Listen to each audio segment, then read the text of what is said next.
Ladies and gentlemen, welcome to EON Experience Fest 2023. I hope you're having a great morning, enjoying yourself with the breakfast snacks that's provided at the lobby area. And due to unforeseen circumstances such as the heavy rain this morning, we have a delay from some of our esteemed speakers and guests. As such, to make way and allowance for them to join us from the commencement of the event, we will slightly delay the commencement by 10:15. So that's about 6 minutes from now. So we thank you for your patience and understanding. So please continue to enjoy the savories that's provided at the lobby. Thank you.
Ladies and gentlemen, a very good morning to all of you.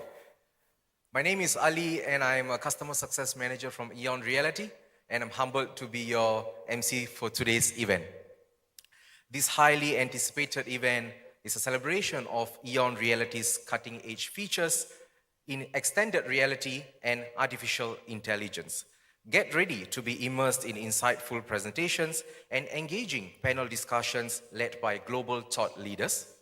Designed for esteemed figures from academia, government, and industry, this gathering is set to ignite thought-provoking conversations and shape the future. To kick off this event, I'm pleased to invite the founder and chairman of EON Reality, Mr. Dan Lejerskar, to deliver the welcome speech, and together with that, he will bless the commencement by showing us some of the exciting features of the latest EON Metaverse Builder with EON AI Assistant. So please give him a warm round of applause.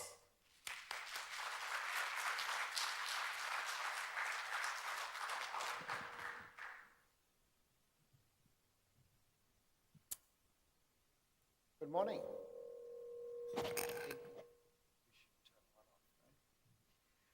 Yes, so we have a lot of rain today in Singapore.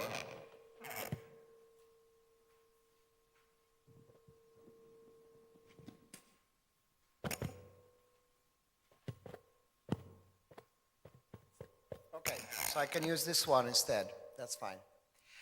Okay, so the first thing we're going to do is make sure that the presentation works. Ali, why don't you do that while I start commencing? Welcome. For you that couldn't find parking places, my colleagues will help you with that. I'm very excited to have you all here. Some of you are from very long places. I know there's at least about 1,000 people that are joining us online from US and other corners of the world. We are live streaming this, so if you are here and you don't have to take notes, we'll summarize everything for you as we move forward. Let's see now.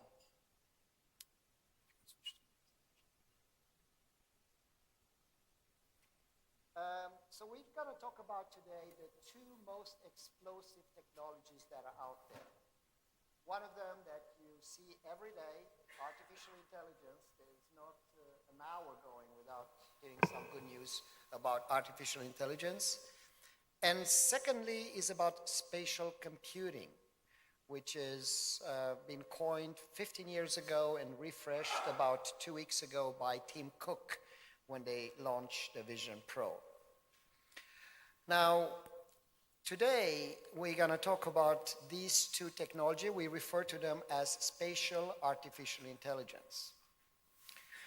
And what's spatial artificial intelligence? Rather than talk about it, you're going to firsthand experience this during today's presentation. I'll leave my phone. Also, I'll need it. Someone took it away. Sorry, no problem. And now, I wrote a book about 2 years. It was called The Spatial, there you go. I need this for the demo. It was called The Knowledge Metaverse, and the subtitle was The Artificial Intelligence Explosion and How We Become Superhuman.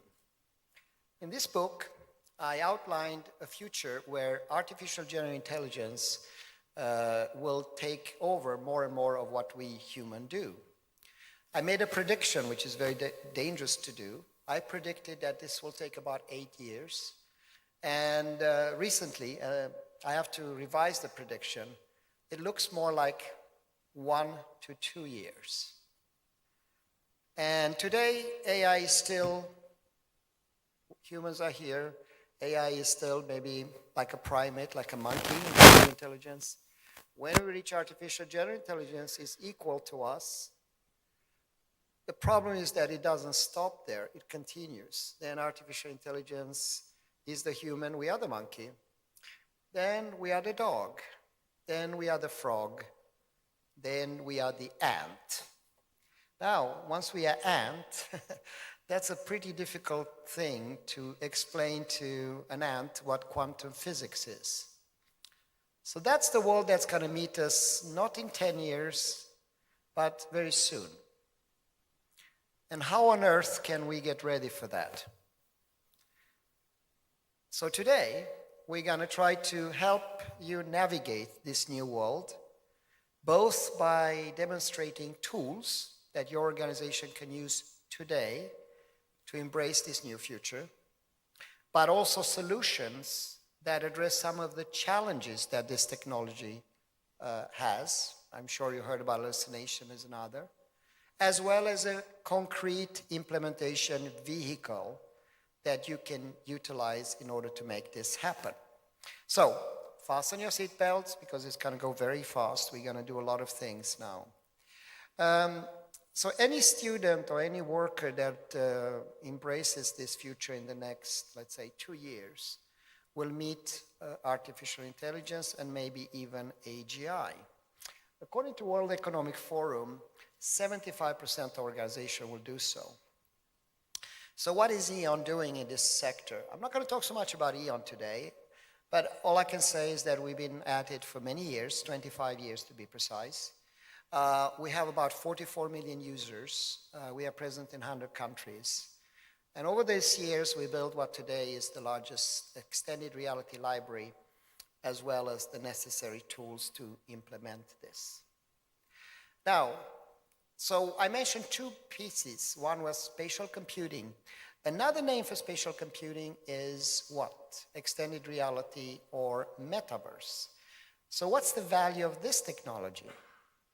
Simply put, what it does, I could summarize in 30 seconds, and I will let Pricewaterhouse summarize this. We have conducted on virtual reality learning. We found learners in VR required less time to learn. They had higher emotional connection to the content, higher confidence, and were less distracted during the training. So, 4 times faster learning than e-learning.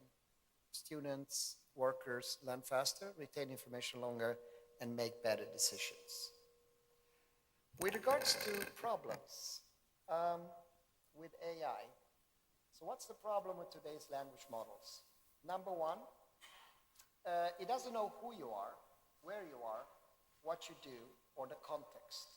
It's just a brain in a jar. So what EON has done is taking out this brain out of the jar, or the genie out of the bottle, and enabled it to guide you, assist you, show you and tell you things, both in the virtual world as well as in the physical world. And that's what we're going to show you. Now, to do this, you need to do a couple of things. First of all, you need to have a tool. And EON invented a tool about 6 years ago that makes it easy, that works on 15 billion devices, including this one here, phones, laptops, headsets, and that's necessary to have a solution that's accessible, available, and affordable. Number two, we were able to create digital twins using tools that you can take this room, create a digital twin, and invite guests from other locations, which, by the way, we are doing today. Eventually, you have to share this environment with other people from other corners of the world. We call it a teleportation, or the ability to have a digital meeting virtually. Again, just using a phone or a tablet. You can obviously use headsets. So those are key tools. Another issue that we have to resolve is how do we bring interaction to these environments in a way that things can move and interact in a natural flow. So for example, when I push this button, something happens. All these tools were necessary to have the underlying platform to make this work. About 2 years ago, we launched also something we call the Metaverse Builder that doesn't limit us just to an object, an environment, but can do full worlds, full campuses, full companies, full factories. So this was just the beginning. That's where we started. Eventually, this mushroomed, and we'll hear today, especially this afternoon, from our technical team, how you can create, how you can explore the real world, how you can utilize more than 8 million library items that we have today, how you can chat, how you can get AI to make decisions for you, etc. How you can train it on your own data. So, and also very soon, we'll have some very cool examples of how this is used today in also exotic devices like Vision Pro or HoloLens or Magic.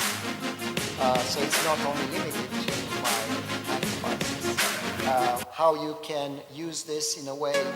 Vision Pro is about $3,500. Welcome to EON's Spatial AI assistant in the real world. Hi. Would you like to create AI-generated art experiences, explore the real world? How am I able to change personas? So these include if I don't like the avatar primary school level, secondary school level, college and TVET level, university, enterprise, humorous, poetic. And I can just adapt that. These pickups are made of metal. We'll also talk about the ability to train it on your own data. So you can take your 20,000 or 2 million PDF pages that your organization has and train the AI so it doesn't hallucinate, but it provides you the right answers for your product. The ability to speak multiple languages. So let's say that I have some guests from France. So what I'll do then is I will change the language. Combien de langues existent-ils sur la planète? Il existe plus. French, bonjour, German, Russian, Chinese, and 82 other languages. We are soon adopting more than 1,000 languages. What about magic? I like Harry Potter. In the power of visualization, you shall move. Meaning that you just, instead of programming interactions, you are speaking them. So I say rotate, move, interact, vibrate. And so those are just scratching the surface of what we will show later today. Okay, so now, of course, a lot of you says, especially the skeptical people like myself, okay, it's great, you guys build a lot of tools and you have solutions for this, but how about the problems that face AI? What's the biggest problem today in AI, would you say? Anyone? There's about 20 of them, so you can pick one. Security, okay. Another one. Give me another one, security. Yes? Accuracy, very good. And a third one, last one. Anyone? Too shy? Sridhar? Volunteer. Trust, okay, trust. Yes. There's another problem also, that today when you use ChatGPT or any Bard or any other models, you are feeding the enemy, right? You're leaking data to a third party, and that's why Samsung, I have Korean friends here, have forbidden their employees to use it. So what EON did is we looked at all the open models that are out there, that are commercially available but open source, such as Lambda 2, which by the way was released yesterday, the new version, but there's about 20 other. And we created an open source AI that we encapsulated and can offer for you. And on top of that, we can train it on your own data, so it doesn't hallucinate.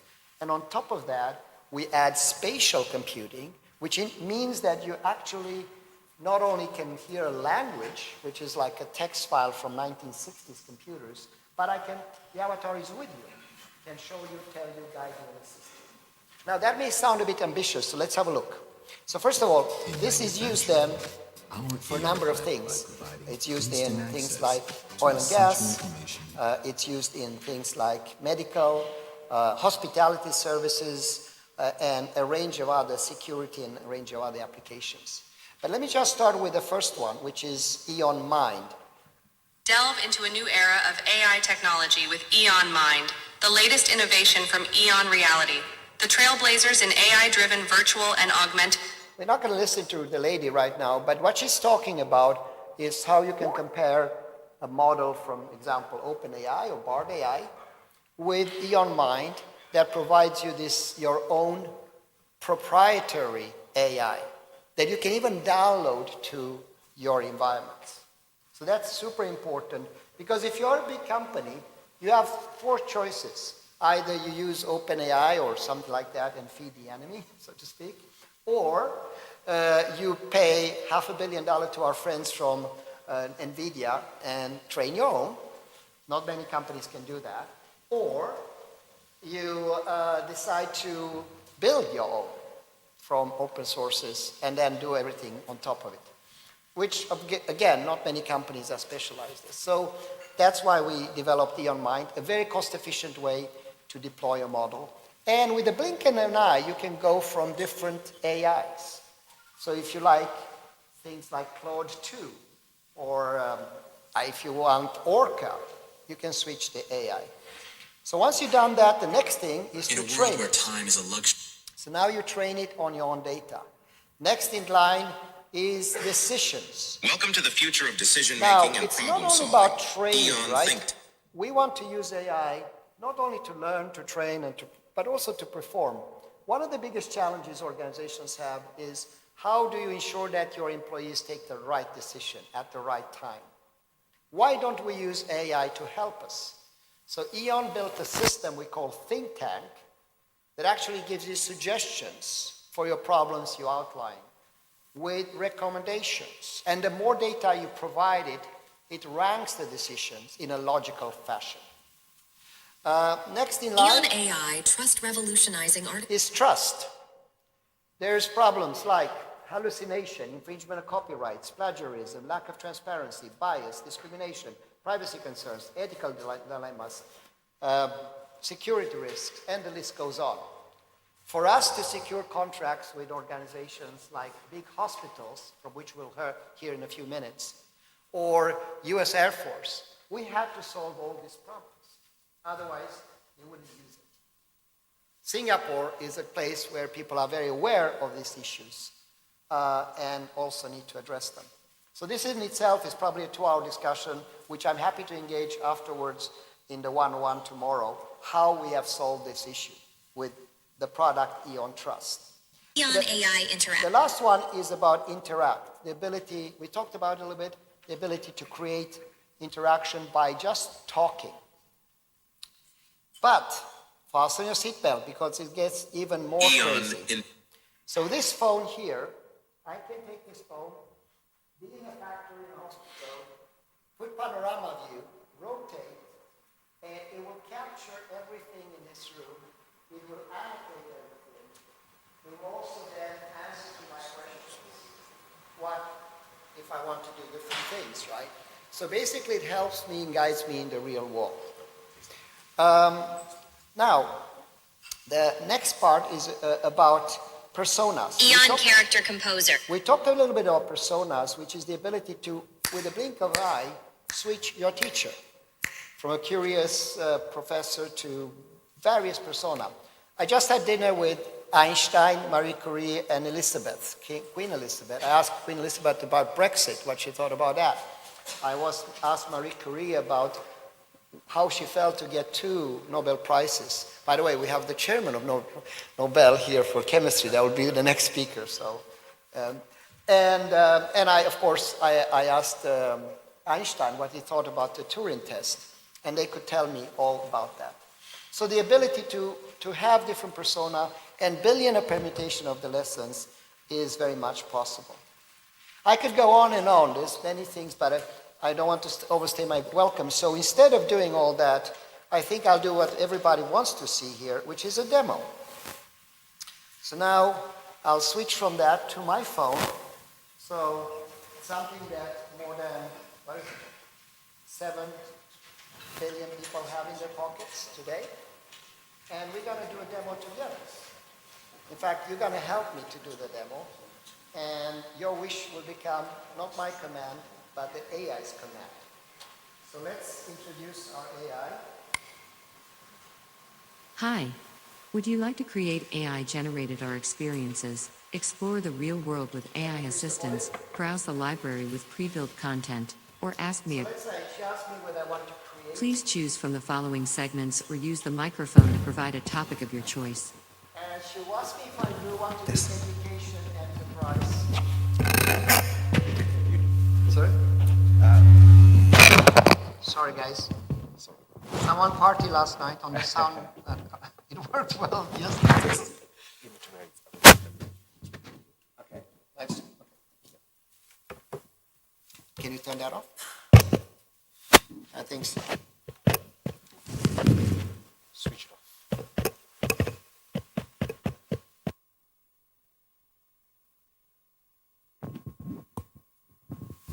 Okay. Is that better? Thank you, guys. Okay, so we're going to select, in this case, health science. So we are building the lesson right now. Within health science, I'm going to go for allied health science. And within that, I'll select, let's see here, medical procedures. Why not? It's a little bit like going to a restaurant. You selected the topic medical procedures and techniques from the education segment. Do you want to learn about the main components or a procedure of the chosen topic? So she's asking me if I want the main components. I say yes. So now what's happening is the lesson is built. Medical procedures and techniques are methods used to diagnose, like treat, and ChatGPT prevent diseases and medical conditions. With images, with text, with One fun videos fact about medical procedures and that are techniques in created allied on the health fly. sciences is that virtual reality is being used to train healthcare professionals. It allows them to practice complex procedures in a safe and controlled environment, enhancing their skills and improving And it's patient created on the fly. outcomes. It's not pre-cooked. And there's the video. So let's say I'm Here is a video related to happy with that, and I want to understand this medical choose the keyword procedure to use in a in search of a hospital. 3D model.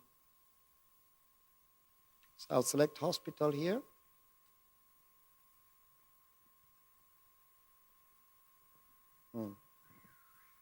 I think I pushed the wrong button. Sorry, guys. That's, sometimes it happens. No problem. We'll do it faster now this time. So what I was about to do is to select the hospital and have the hospital in this room and walk through that hospital. Go and look under the hospital bed, explore it fully. So let's say create again. Let's say education, health science. We said allied, and then we say patient care. Oh, okay, thank you. There you go. Thank you. Appreciate it. So let's see here.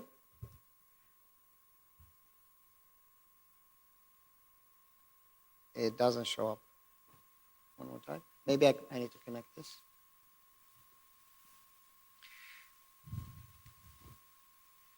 Interesting enough. Okay. Doesn't want to do it. We'll give it one more chance and then I'll continue. Sorry. Let's see.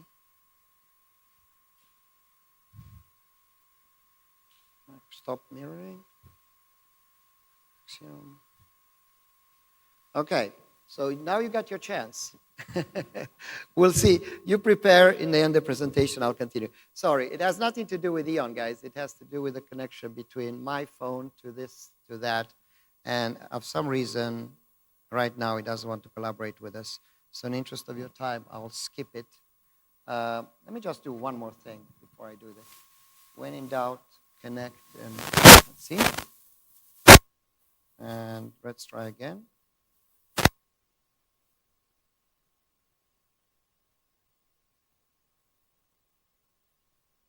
Nope, it doesn't want to.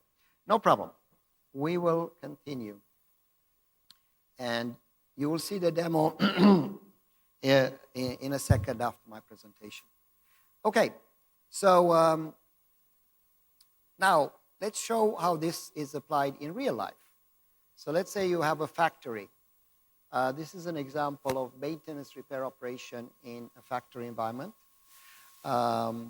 Where this is used for controlling, guiding, and assisting people in real life. It's used with IoT pieces. let's say you are in a This is a Raymond logistics forklift. environment. It is used that is high. The And you need pallet help grabber will secure the pallets. to Use the release experience pedal this to release the environment in a pallet when it's logical safely in fashion. its new. Or why not being in an oil and gas The facility three-phase separator is a vessel that is used where to. you explore a 500-meter large facility for maintenance repair operations. Or the factory is so big, so you can host it in your office, so you put it on the street, and you physically have to walk for 500 meters or whatever the size is of this environment. What about real life? So here's an example of real life. Flight from London to Los Angeles. And they're using our system here to, if something goes wrong with the engine, let's say an engine stops mid-air, and you have about 9 seconds to determine what to do. And if you take the wrong decision, you have a pretty serious disruption, meaning that everybody, you have to recover the black box eventually. So not only does it tell you what's wrong, but it also guides you and assists you through that process. But you can do the same in your living room. So you notice I'm not any longer in air. You can see a picture there. So you're actually in the room to do it. I was in India recently, and they are building about 150 to 200 new airports. And one of the challenges is how to train all the personnel. And here we can see how they're using this for training people that are to be in the control tower to guide airports. And they are doing it on what? On their phones, right? What everybody has. So the key with this is not everybody has $3,500 to pay for a headset. But everybody, even in India, has a phone. So that helps a lot to accelerate this environment. How about medical? Medical is a big one. We're going to hear in a few minutes. I'm one of the third-year pediatric residents. CHOC, which is one of the top hospitals in California for pediatrics. Dr. Chang is going to talk about how to use this for patient training. Fear or how of kids can be guided. It's been an exciting journey working to feel less anxiety. Or how they use it for CPR training. Or how this is used currently for different viruses, and as well as training nurses. Or why not the next surgical procedure? These are just a few examples of where this technology makes a lot of sense today. And the last one I want to point, actually two more that I would like to highlight, is that Singapore is becoming a smart city. When people talk about smart city, they don't realize that smart means that you have an AI that guides you. So if you go to the Tower of Pisa, you ask which language you want to be guided, and the avatar will take over the heavy burden, guide you and assist you in Japanese, English, or any of the languages you wish. So that's, or if you're in Hollywood, on Beverly Hills, you can do the walk of fame in the same manner. We have a colleague here from France that we work with security. So, for example, security can be pre- and post-earthquakes. We are working with the Turkish government to help them after the serious incident. Debris is the result of a natural disaster. In earthquakes. We also work with security in suspicious Okay, sites follow these following steps. for big events, as well as defense. Okay, so ultimately, what's the value of this? I can summarize it in 4. Yes, workers, students learn faster, retain information longer, make better decisions. They get better practice in real life. Also, the quality of how you acquire knowledge is very different from traditional means to this one. But many organizations, I would say almost everyone that's in this room, wants to build their own IP, their own AI, their own intellectual property around it. And EON provides that capability. Everything you create on our platform is owned, controlled by you. Now, if you want, you can publish it on our marketplace. We have 44 million users. And if you select us to publish it there and you want to sell it, you can do that. 80% of the revenue goes back to you. Wonderful opportunity for Singapore. That's a knowledge nation, right? To spread this little country that can spread the knowledge not only across APAC, but across the world. Testimonials. So there's literally hundreds of hours of testimonials from across the world. You'll hear some of them today on how this technology is used, what it benefits education institutions, enterprises, and governments. Academia is using this, obviously, since many years, but also the big user now is enterprise. In enterprise, we've had reductions of up to 92% of the training cost and increased productivity exceeding 100% nowadays, combining these technologies.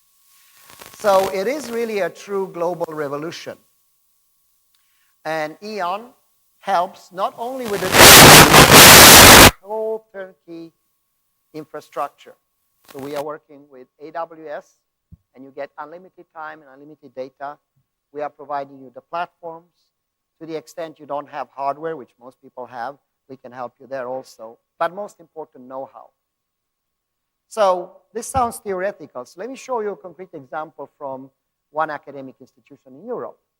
They started in April, and you can see that they converted about 22 different master and bachelor courses.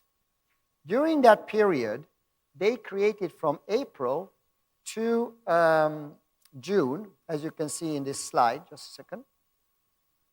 I think I need to close it. They created 50,000 lessons in 2.5 months. And most people look at me and say, that's not possible, Dan. And the answer is yes, it is not possible if the teacher have to create it. But it wasn't the teacher that did it. It actually was the students.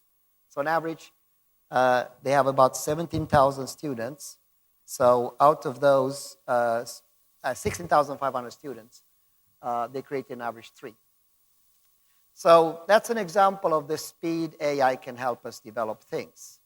Last but not least, I know I overstayed my welcome. I apologize to you, but I need 5 more minutes to talk about the last part. Okay, so we have the tools. We have the solutions. But how do we implement it practically?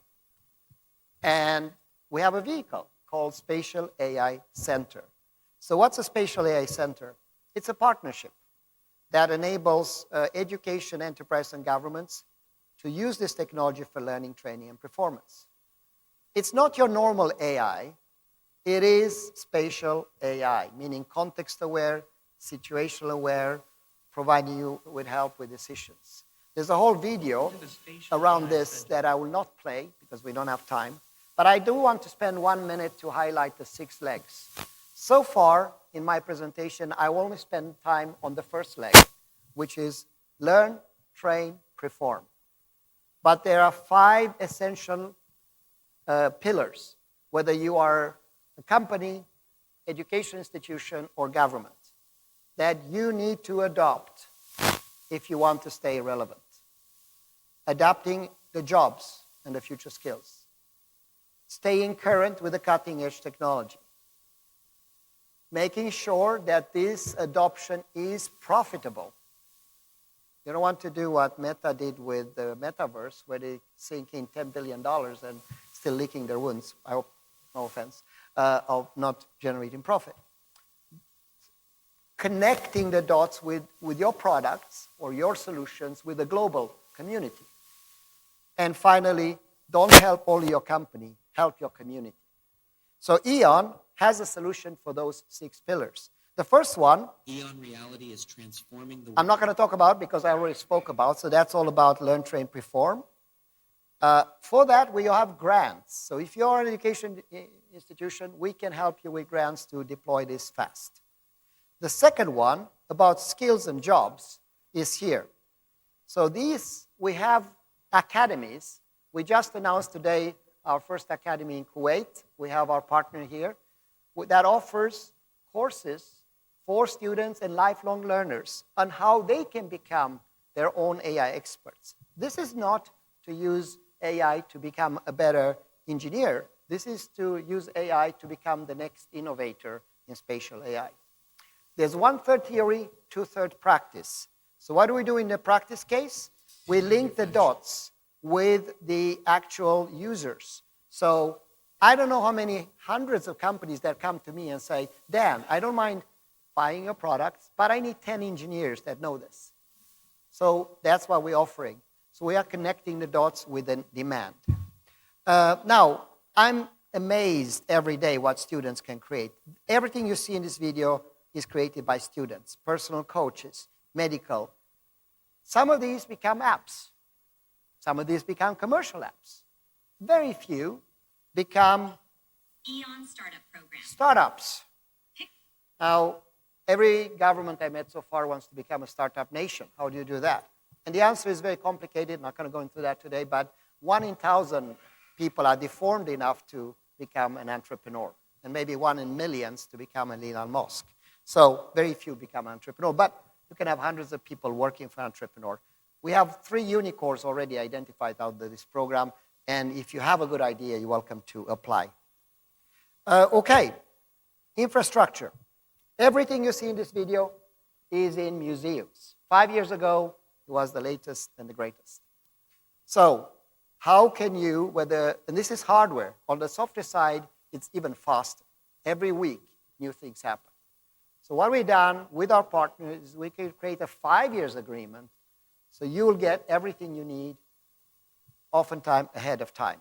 Whether it's the latest integration with Vision Pro, whether it's the latest inventions that we have now with regards to, we call it from phone to dome, so everything you saw on my phone can connect with the whole dome.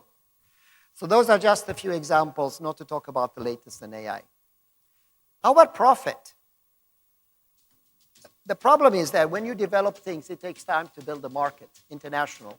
So we have something called Learn and Earn, which means that you are linked with our marketplace with 44 million users. All you have to do, create your app, publish it, we'll sell it for you, and you get 80%. An example of this is this application here that took literally, has sold for millions. It was created once. I got my 5-minute warning, 3 minutes, I'll try to wrap up. So, global network. I mean, you're here today. Some of you had traveled from Paris, some traveled from California and other long Africa. So we are bringing communities together. That's very important. Last time was this same presentation here was in Budapest. No, actually, this was Istanbul, sorry. And we are arranging this 4 times a year. Our next presentation will be at the world's largest event in October 16th at GITEX, Dubai. Just a little preemptive. And we'll announce many partnerships there. Now, last but not least, if we enter an era of artificial general intelligence, when we question our purpose and we reach 25 times productivity in an era of abundance, and many of us don't have to work, what is important is curiosity and knowledge. So we have a nonprofit, and I'm looking, sorry, I lose my voice there, to the executive vice president that is leading this initiative. And it's our nonprofit for the last 15 years. We believe knowledge is a human right, and we want to make it available, accessible, and affordable for everybody. So we are now running these projects in Africa, Papua New Guinea, Honduras, and many other locations. And I think Singapore has a big role to play there. And it doesn't have to be fancy. Okay, so I'm wrapping up now. In the end, it's all about implementation. One benefit of being 61 years, and it's not my first rodeo, I've done this with this company for 25 years, is that we know implementation. The devil is in the detail. So if you engage with us, we'll promise you to help you with that. The goal is scale, job opportunities, and making this transition to the new era. It took us 100 years to get ready for agriculture to becoming an industrial society. This one will happen in 30 months to maybe maximum 36 months. So we need to enhance a smooth transition. Success factors, I'll skip the rest here in the interest of your time. We'll talk about it in another time. And with that, I will end. I'll skip this also. I just want to end with something concrete. So 2 weeks ago, I was in Borneo. So I visited one of our centers. They're actually here, Centex. And what I love about this is that they implemented Malaysia's technology first in Malaysia. This is their center. And they are using it to create knowledge. And what I'm most impressed, so this is the location here, is that not only do they use it for tech, they use it for their green tech lab, they use it for their IoT lab, they use it for the digital lab, they use it for the 5G lab, and they have 11 test beds.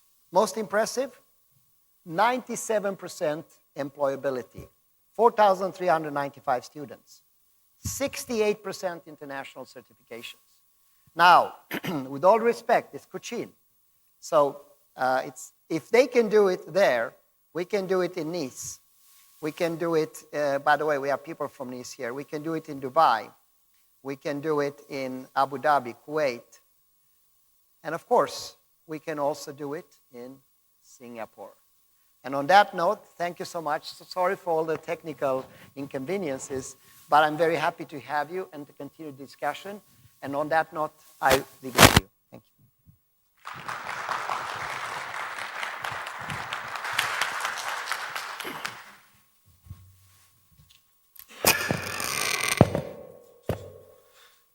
Thank you very much, Mr. Dan, for the very inspiring presentation about EON Reality and its products. On behalf of EON, we would first like to apologize on the technical glitches that we faced earlier on with regards to the demo session. We just had a bit of a troubleshooting with the Wi-Fi connection, and hence it affected the screen mirroring. But not to worry, it was actually scheduled to be one of the segment after lunch to do the hands-on demo, but Dan and we were very excited to begin the event, and we had the opportunity to meet our AI assistant. So stay tuned for the actual demo session that will take place after the lunch. So next up, we have a distinguished speaker, Professor Bertil Andersson, the President Emeritus of Nanyang Technology University. Professor Bertil will be sharing his insights on emerging horizons, shaping the landscape of learning in the age of AI and immersive technologies. Let us all welcome him with a big round of applause.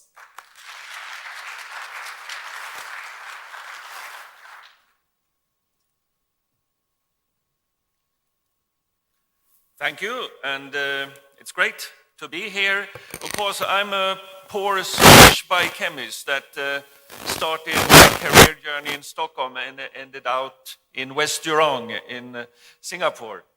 And of course, that was a very exciting journey.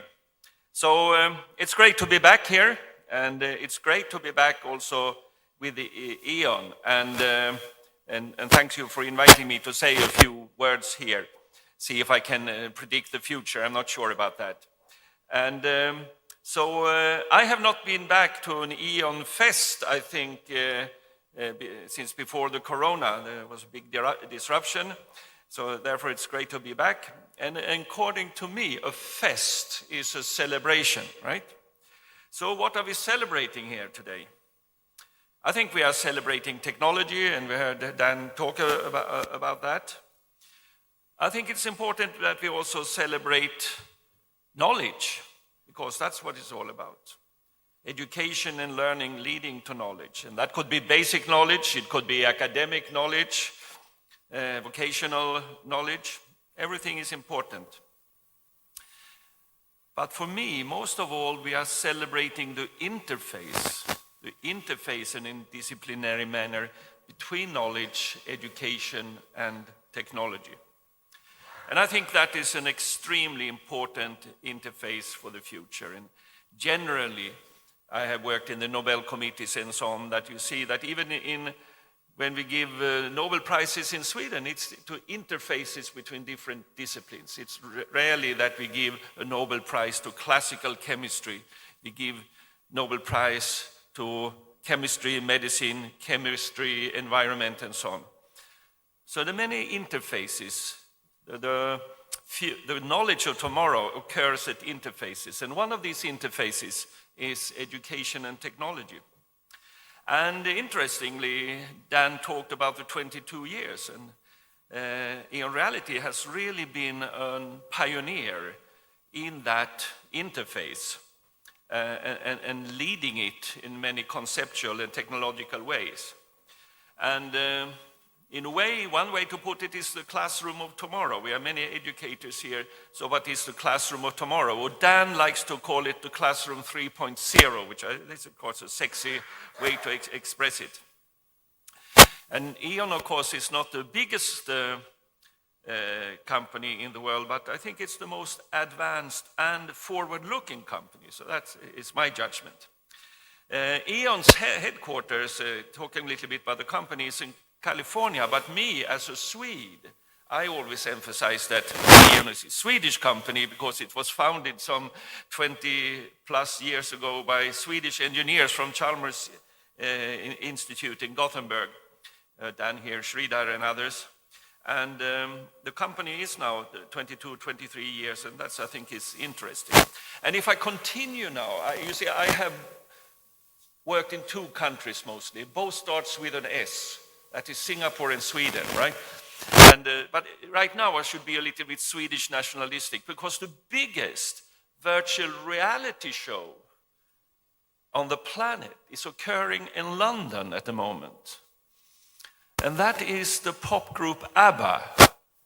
You remember those? Or if you don't remember ABBA, you're too young, right? Yeah. So they have put up a revival. They have come together, the ABBA for ABBA, and not as real people because they thought they were too old. They can sing very good, but they don't dance so well anymore. So they have put a virtual reality show that is totally a big success in London. And I'm going to go there with my daughter on the 12th of December to watch it. So that is ABBA virtual reality show, and that is, of course, a very nice event when we talk about VR. I must also say I'm very happy not only to be back to EON, but back to Singapore. I lived here for 12 years and worked at NTU, and I lived out in the campus for 12 years in, what do you say in it? Ulubalu or something like that. Yeah. I liked it there. Now, of course, I am on another campus. I realized there was another university here in Singapore, and so that's nice. And yesterday, I was at the inauguration of the 5th president of NTU, Hua, who was a provost here. So I think now the two universities are married, right? So there's no competition anymore. Everyone is happy. NUS and NTU is one. Or maybe not. Let's see about that. But my role today is working with NRF, A-Star, and Singapore Food Agency. So I come here and work with the government here. And I'm quite proud of that because if we look around the world today, things are not perfect. A lot of things in the world go backward. But I think Singapore is still on a steady, good track. And therefore, I think it's very relevant that EON has this Experience Fest here right in Singapore. So although EON is a Swedish company, I never met EON in Sweden. I actually met EON in West Jurong at NTU here in Singapore. And at that time at NTU, we were setting up a new medical school, what today is LKC Medical School. And we did it together with Imperial College. This is about 10 years now. And in Imperial College that we lived with, we had a really good team of modern educators, you could say, and they inspired us to really look into that. We had spent a lot of time on building research at NTU, and we got up in the ranking. We even passed NUS a couple of years. Today is obviously different, I understand, but I'm not longer here, you see. So. But we realized we now must put emphasis also on research, on education, and we did that in that medical school. And of course, when we look at virtual reality, medicine is leading the way in a way that's most advanced. And also for AI, medicine is very important. And maybe the most important research area of all categories is the interface, another interface, AI and medicine. And the reason that virtual reality is so important in medicine, of course, the lack of dead bodies. And you compensate by that by having virtual reality, and this is, of course, an important tool. So we worked out at NTU a lot of virtual reality education, flipped classrooms, and all this. And if those have seen the building Hive at the NTU campus, it's by the famous architect Hedwick, is a symbol, what I think of the classrooms of tomorrow. So I'm still, when I retired, although my wife think I failed my retirement, I started to work with the EON, and I also work in a lot of universities around the world. So a little bit of that, I'm going to give some reflections on virtual reality and education. I'm not a tech freak, but just from my academic perspective, so to speak. And education and technology, where virtual reality is a crucial component, is certainly what is coming. That is an important part of the education of tomorrow. A classroom should not any longer be a place where a lecturer stands and preach for 45 minutes and the students are passive consumers of that lecture. This is not how we learn in the modern world, I think. And also all information is available, basically. So what's important for the teacher is to explain the information. You can Google information, but you cannot Google knowledge. And that is the role for the teacher of tomorrow. Many teachers are scared when you say, oh, the technology is coming, AI is coming, that they're going to lose their job. That's nonsense. They're going to be even more important because they have the information, but they need to explain it to the students. So I'm very disappointed when I travel around the world to see how slow educational technologies is taking up. And of course, during the corona, a lot of people started to do Zoom education, which was good, but educational technology is so much more than Zoom. And the technology becomes more and more advanced. Janet talked about immersiveness, AR, and also that you can use a lot just simply by your mobile telephone. And universities are taking up, but very slowly. So typically, if you go to a university, if you go to a college, if you go to Munich, you say, yes, they say, oh, we have classroom of tomorrow. They have one, like a showcase, like an alibi that they are doing something, but it's not really integrated into the teaching ecosystem, which it has to be. And this is quite strange. I'm a researcher, I'm a research freak. And if you look at university, there's a new microscope coming, there's another analytic. Bang, the university buys it. So why is it so easy for university to spend a lot of money on research, but not on education? Because there's a lack of tradition that we as educators spend a lot of heavy instrumentation for educating. I don't say it's only blackboard and chalk, but it's really not high tech. And I guess that is partly because many professors see themselves as a researcher. Maybe I did myself. Because if you ask a professor, can you talk about the front line of your research? The professor will talk in 2 hours, and then you have to ask them to stop. If I say, what is the front line of your education? They talk maybe 3.5 minutes, and then they stop. So this is a very typical example. So I think this is, and this also means that it's not the big Ivy League universities that's going to lead education for tomorrow. And I think EON Reality has that experience.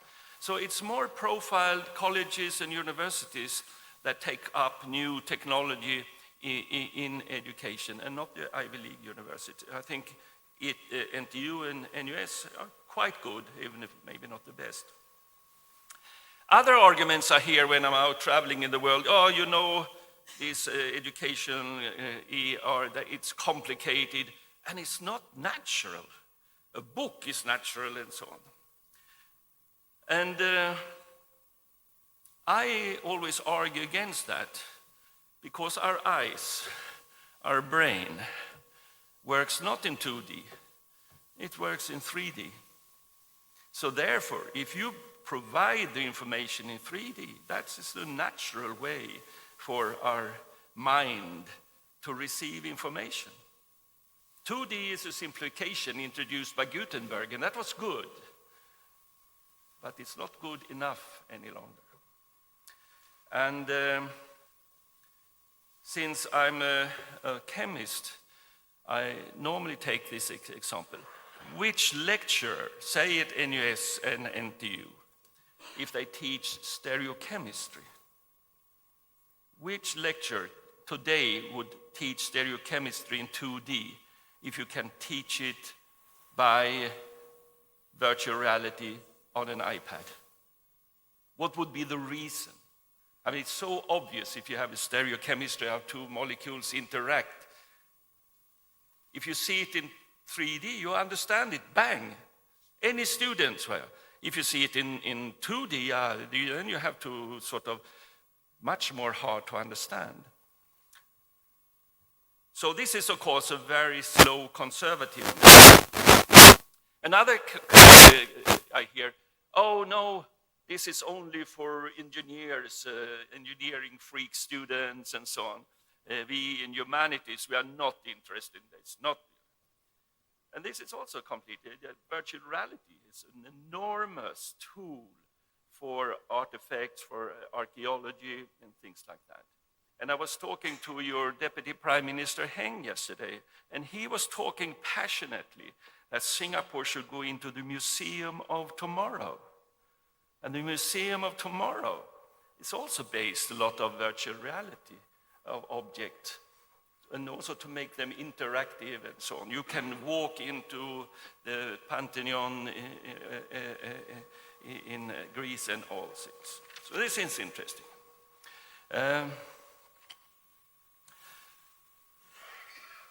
Others say, this is more a gimmick, the students really don't learn in that. That's also wrong, because all literature that I have come across says that if a group of students are going through a conventional education or a VR-based education, the latter is better. The students understand their stuff better, and it stays longer. So another super important factor, and Dan has already touched upon it, is to reach new group of students in various aspects. And you can talk about it in geographical terms. In Africa, it's probably cheaper out in a village in remote Africa to send 20 iPads than to build a school. And I think that's being done a lot. My daughter actually was sponsored for BBC's way of introducing their programs on iPad out in the villages and so on. So this is something. So this actually is not making education in Africa. You say it's expensive to do it with technology. No, it's cheaper than building a school and sending out it. Then we have underprivileged group in Western modern society in Singapore. In Sweden, we have today a big problem with a lot of immigration, refugees and so on. And the young people are really hard to integrate into the Swedish society, leading to criminality and so forth. And now we have started, with the help of a private foundation in Sweden, to give virtual reality classrooms. And these virtual reality classrooms outside the schools has been the most efficient way for young Muslim boys to learn Swedish, for example, to learn about Swedish society. And they feel home there with the technology, they feel quite alien in a Swedish school with all things there. So this is things that maybe we didn't think about, but this is a very efficient way of educating underprivileged groups within our society. The other one, of course, and Dan has also mentioned, is lifelong learning. And if you have a person 43 years old with a spouse, 3 kids, mortgages on the house, they will not hang around on campus. They will not hang around on campus. I mean, when you're 20 years old, you hang around on campus. There are nice girls and boys to look at apart from the lectures. But if you're 43, you have other priorities in life. And therefore, technology, virtual reality, is absolutely essential for lifelong learning. And again, I know that Singapore and the US has done quite long in that. So let me just end this reflection about education as a human right, and Dan has already said that. It's essential for the individual. It's also essential for society. And in an era we have today where the world gets more polarized, wars, conflicts, fake news, fake information, the universities must be bastions defending the truth. And we have to defend the truth with the most sharp technology. If not, and I've written an article about that, in 2030, if universities cannot defend the truth and have a modern education, we're going to be marginalized. And that would be a disaster. So I'm not saying that in a threatening way, I should say this in an inspirational way, that as academics, as educators, we have to communicate the truth. We have to communicate the right information and fight fake news and other bad things. And virtual reality is not the only tool, but one important tool. So thank you very much.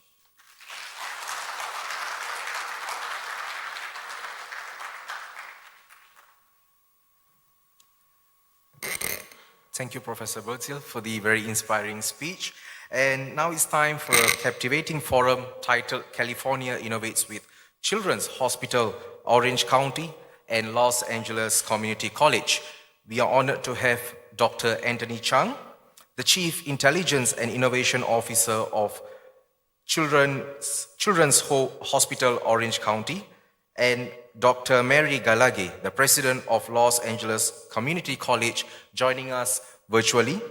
And this session will be moderated by Mr. Dan, so get ready to witness how California's pioneering spirit coverages with the transformative power of EON Reality. Let us welcome them with a warm clap.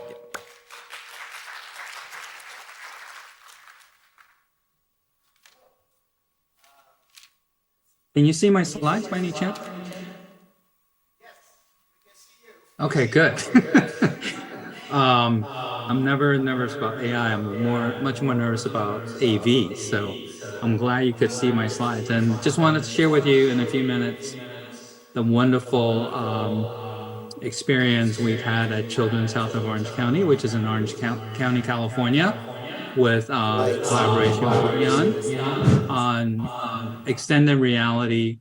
And within just a couple of years, we've gone from an agreement to about more than a dozen actively deployed XR projects.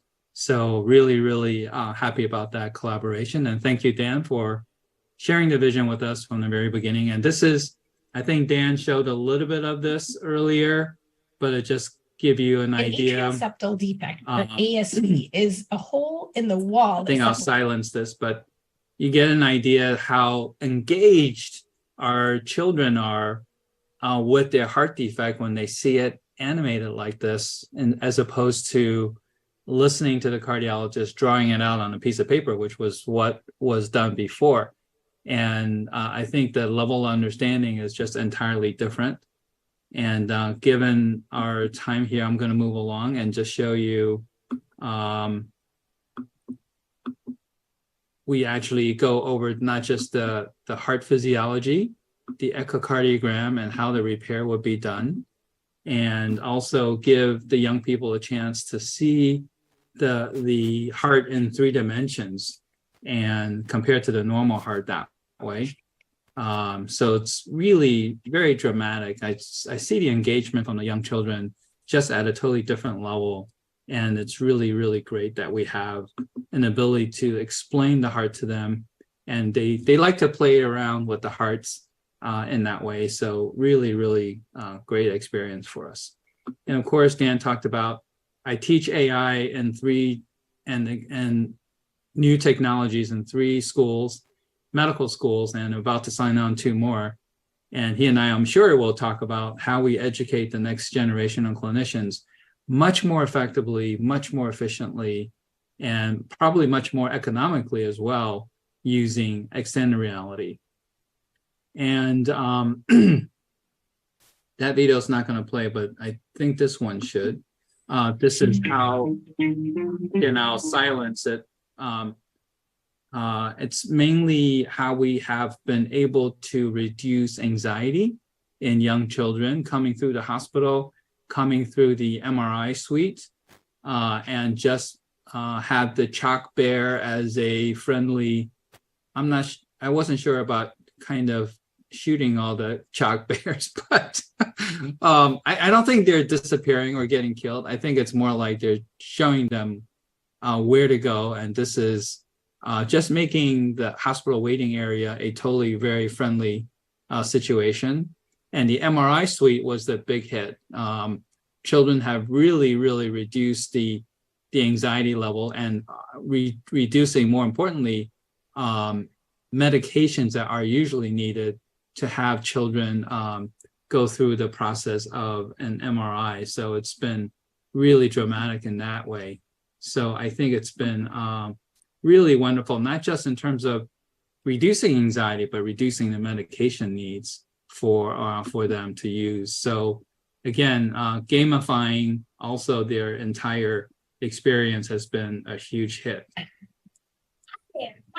And of course, children get very involved in the storytelling part of it too. And in essence, I think using imagination, and we're very blessed that we're close to Disney. So we have some Disney talent to really, really make the hospital experience as enjoyable as possible for children. And I'm particularly excited to talk to Dan in the future, as my area is artificial intelligence in healthcare, and to combine that with extended reality, as he was talking about earlier as well, to make the extended reality experience an intelligent reality. And I think going from the patients, the children, to families, to our medical students and our trainees in the hospital, and even our senior clinicians, I think it's going to be a true game changer for decades to come. I'm very, very excited about that.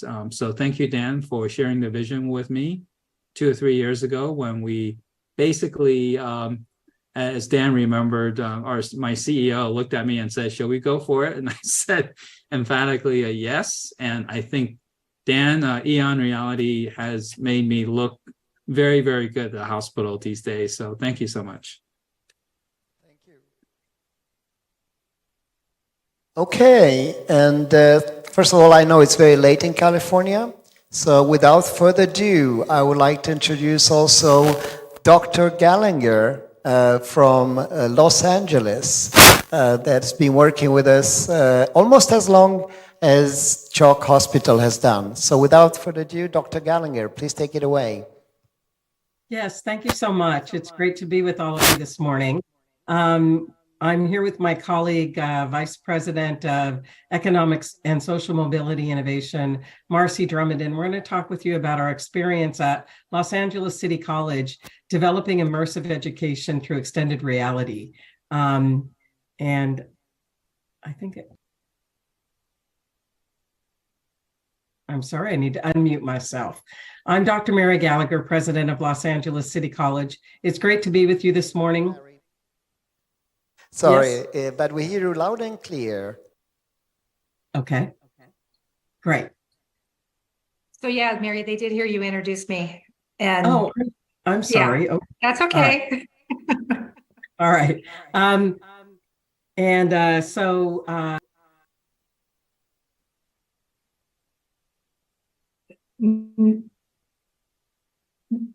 now you are on mute. Oh my goodness, I'm sorry. I'm just trying to see how to advance the slides. So excellent. Thank you very much. I appreciate that, tech crew. So let me start by just talking a little bit about the benefits of immersive learning. And I think we've been talking about this, and I think many of you are familiar, but it is a good way to start the conversation for us, is that in the immersive learning environment, individuals learn faster, they are able to retain at a much higher rate, and the knowledge transfer is a lot quicker.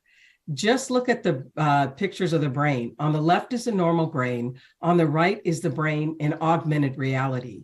It's key to know that in augmented reality, the user actually experiences higher levels of visual attention. The brain actually has a response of surprise when it's immersed in AR. And it is encoded into the memory at a 70% higher rate than otherwise. Let us know when you want next slide, because we control it. So just say next.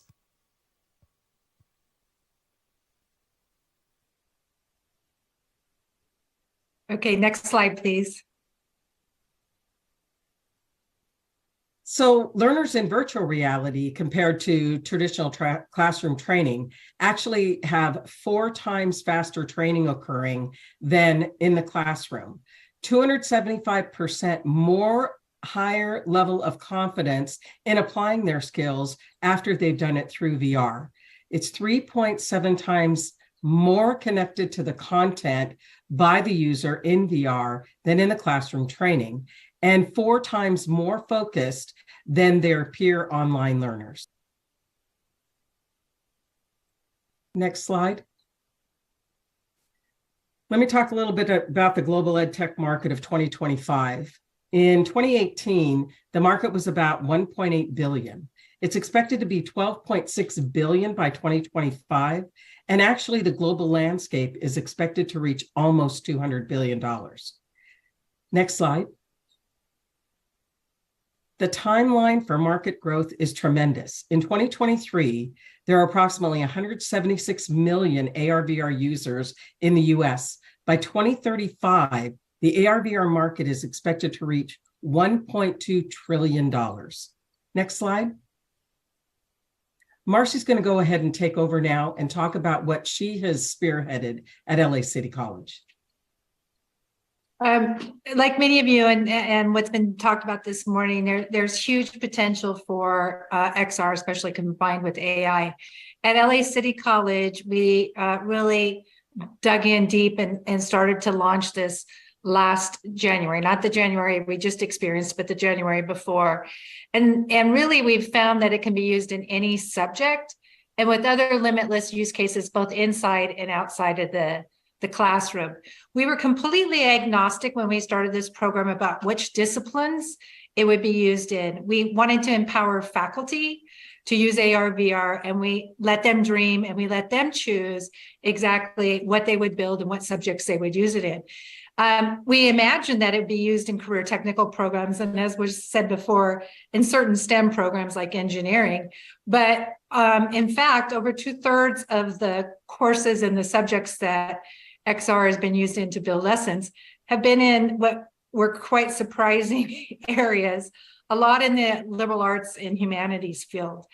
And then also, like I said, it's being used inside and outside of the classroom. So we have staff who are actually creating XR experiences for students among our student services, as well as to showcase, to create experiences for students to navigate our campus virtually.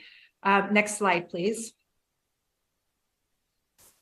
How we pulled this together is we decided we would create a strong foundation first before we got it into the hands of faculty. So we created a very robust professional development program, and now we have self-paced orientation as well as courses that faculty take on their own to become certified to create lessons. And then at the completion of taking these courses, they also receive digital badges. And we've extended these courses now to students as well. We also have a team of coaches as well as peer mentors that work with faculty one-on-one to help them build lessons or more to keep them motivated or and/or to eliminate any obstacles they may encounter. We're very lucky also in that we're in Los Angeles and in the heart of Hollywood because several of our coaches are actually cinematographers from Hollywood. So that's been quite beneficial. We also have experts in intellectual property, accessibility. We have many accessibility requirements in the United States, so we want to comply with accessibility laws, and they're part of our coaches as well. We put all of our faculty into peer groups. They're all assigned a coach. They work together as well. As I said, they also have peer faculty members who've gone through the program before. We have a team that builds 3D and 360 models for faculty to use in their lesson. We've invested heavily in equipment that we dispatch to faculty as well as students. And as I said, we focused a lot on intellectual property training and compliance. To ensure that students are learning, we've mapped all of our student learning outcomes in the traditional courses and made sure that our XR lessons actually address those learning outcomes. We've addressed, we have quality rubrics that every lesson must get assessed against. We do a lot around accessibility training. And then we collect data all the time on the learning outcomes and as well as teaching outcomes that are being generated by our courses or our lessons. And we are doing a makerspace, an XR AI makerspace, and we expect to launch that at the start of fall semester. Next slide, please. Okay, at this point, we were going to show a video, but I think we'll skip the video, and basically it just showcases what faculty have created, and you would hear directly from themselves in their voices what their experience has been like and the impact on students. But if it's all right, we'll move on because I think you're running behind. Is that correct? And we could share this video at the end if people want to watch it at the end. No, I think it's okay. You can show it if you want. Yep. Okay. Let's do show it. it then.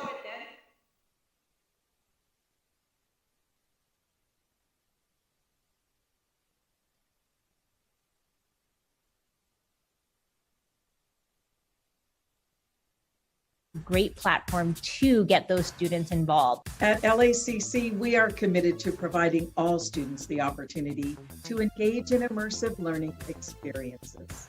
MetaCity is a faculty-driven approach whereby immersive learning content and experiences are created by faculty that are high quality, accessible, and promote equitable outcomes. The most amazing thing about XR is that students will be able to access rare content that is typically very costly, and content that is quite frankly difficult to access. Imagine that they'll be able to fully engage with this type of instructional and learning material at their fingertips. The ability to put AR models in the spaces students are in, for students to use their phone as a viewport to move through a space. The physicality of walking around directly engages students. They're in control of how they look at this thing. So it's the difference, if you're an art teacher, between showing them a picture of a sculpture and taking them to the sculpture to explore it freely in 3 dimensions. I can do the same thing with chemistry. I don't want to show them a picture of the molecule. I want to take them to the molecule. I want them to have the molecule 6 feet high in front of them so they can explore it from all angles. And that's only possible with AR. In healthcare, you're exposing students to the actual clinical environment that they hope to work in one day. They don't have access to that from a basic classroom. So you're giving them that bridge or that filling that gap between the basic foundational knowledge you're learning in the classroom and linking that to the actual career they want to enter. MetaCity has provided coaches for faculty as well as individuals who help to create objects that faculty may need in their lessons. I feel the tools that I have been given and given access to are very effective in increasing student engagement and student learning. And I found that the program provided me all the support that I needed and support I didn't know I needed. In XR, you are fully engaged. And what students have reported to us is they want to see what's coming next. So overall, the student feedback was really positive. It really brought together a lot of the concept they've learned throughout the semester and pushed them to the next level. I believe it improved learning and engagement for my students, as the students that took part in the exercise did better on their final assignments than students who did not. So AR and VR really changed student retention and engagement. It's shown in many peer-reviewed studies that the student retention goes up. They like something that takes it off the page. They like something novel that gets them engaged. And then they really did form a deeper understanding. I got really positive feedback from the students. This type of educational enhancement will be demanded by so many people who are accessing information. We want to be at the forefront of that. I'm excited to see where students go next, what students start asking us for, and where MetaCity goes next with expanding the toolkit that teachers have available. An instructor can bring a class in so that they can do something in XR. A group of students could meet in a smaller room so together they can develop something in XR in the maker's space. What learners will be looking for is to be able to access content how they want, when they want, and where they want. That's how they access entertainment content now. I believe it will be the same for educational content. So we have to respond, and that is forward thinking on delivering things such as XR so that they can access information and education anywhere, anytime.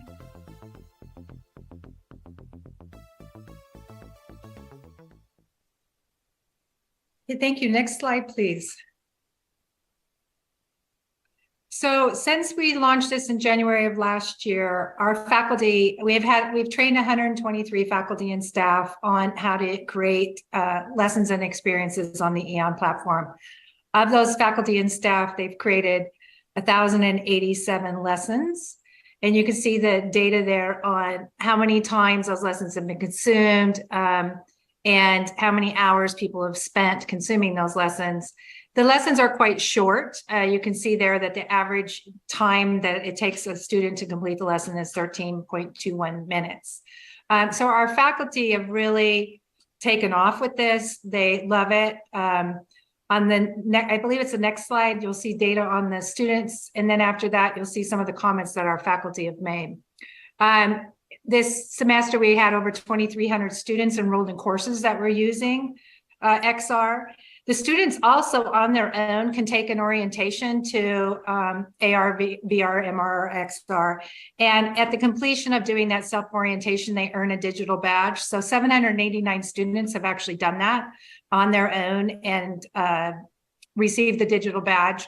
And you can see there a wonderful quote from one of our students. Next slide, please.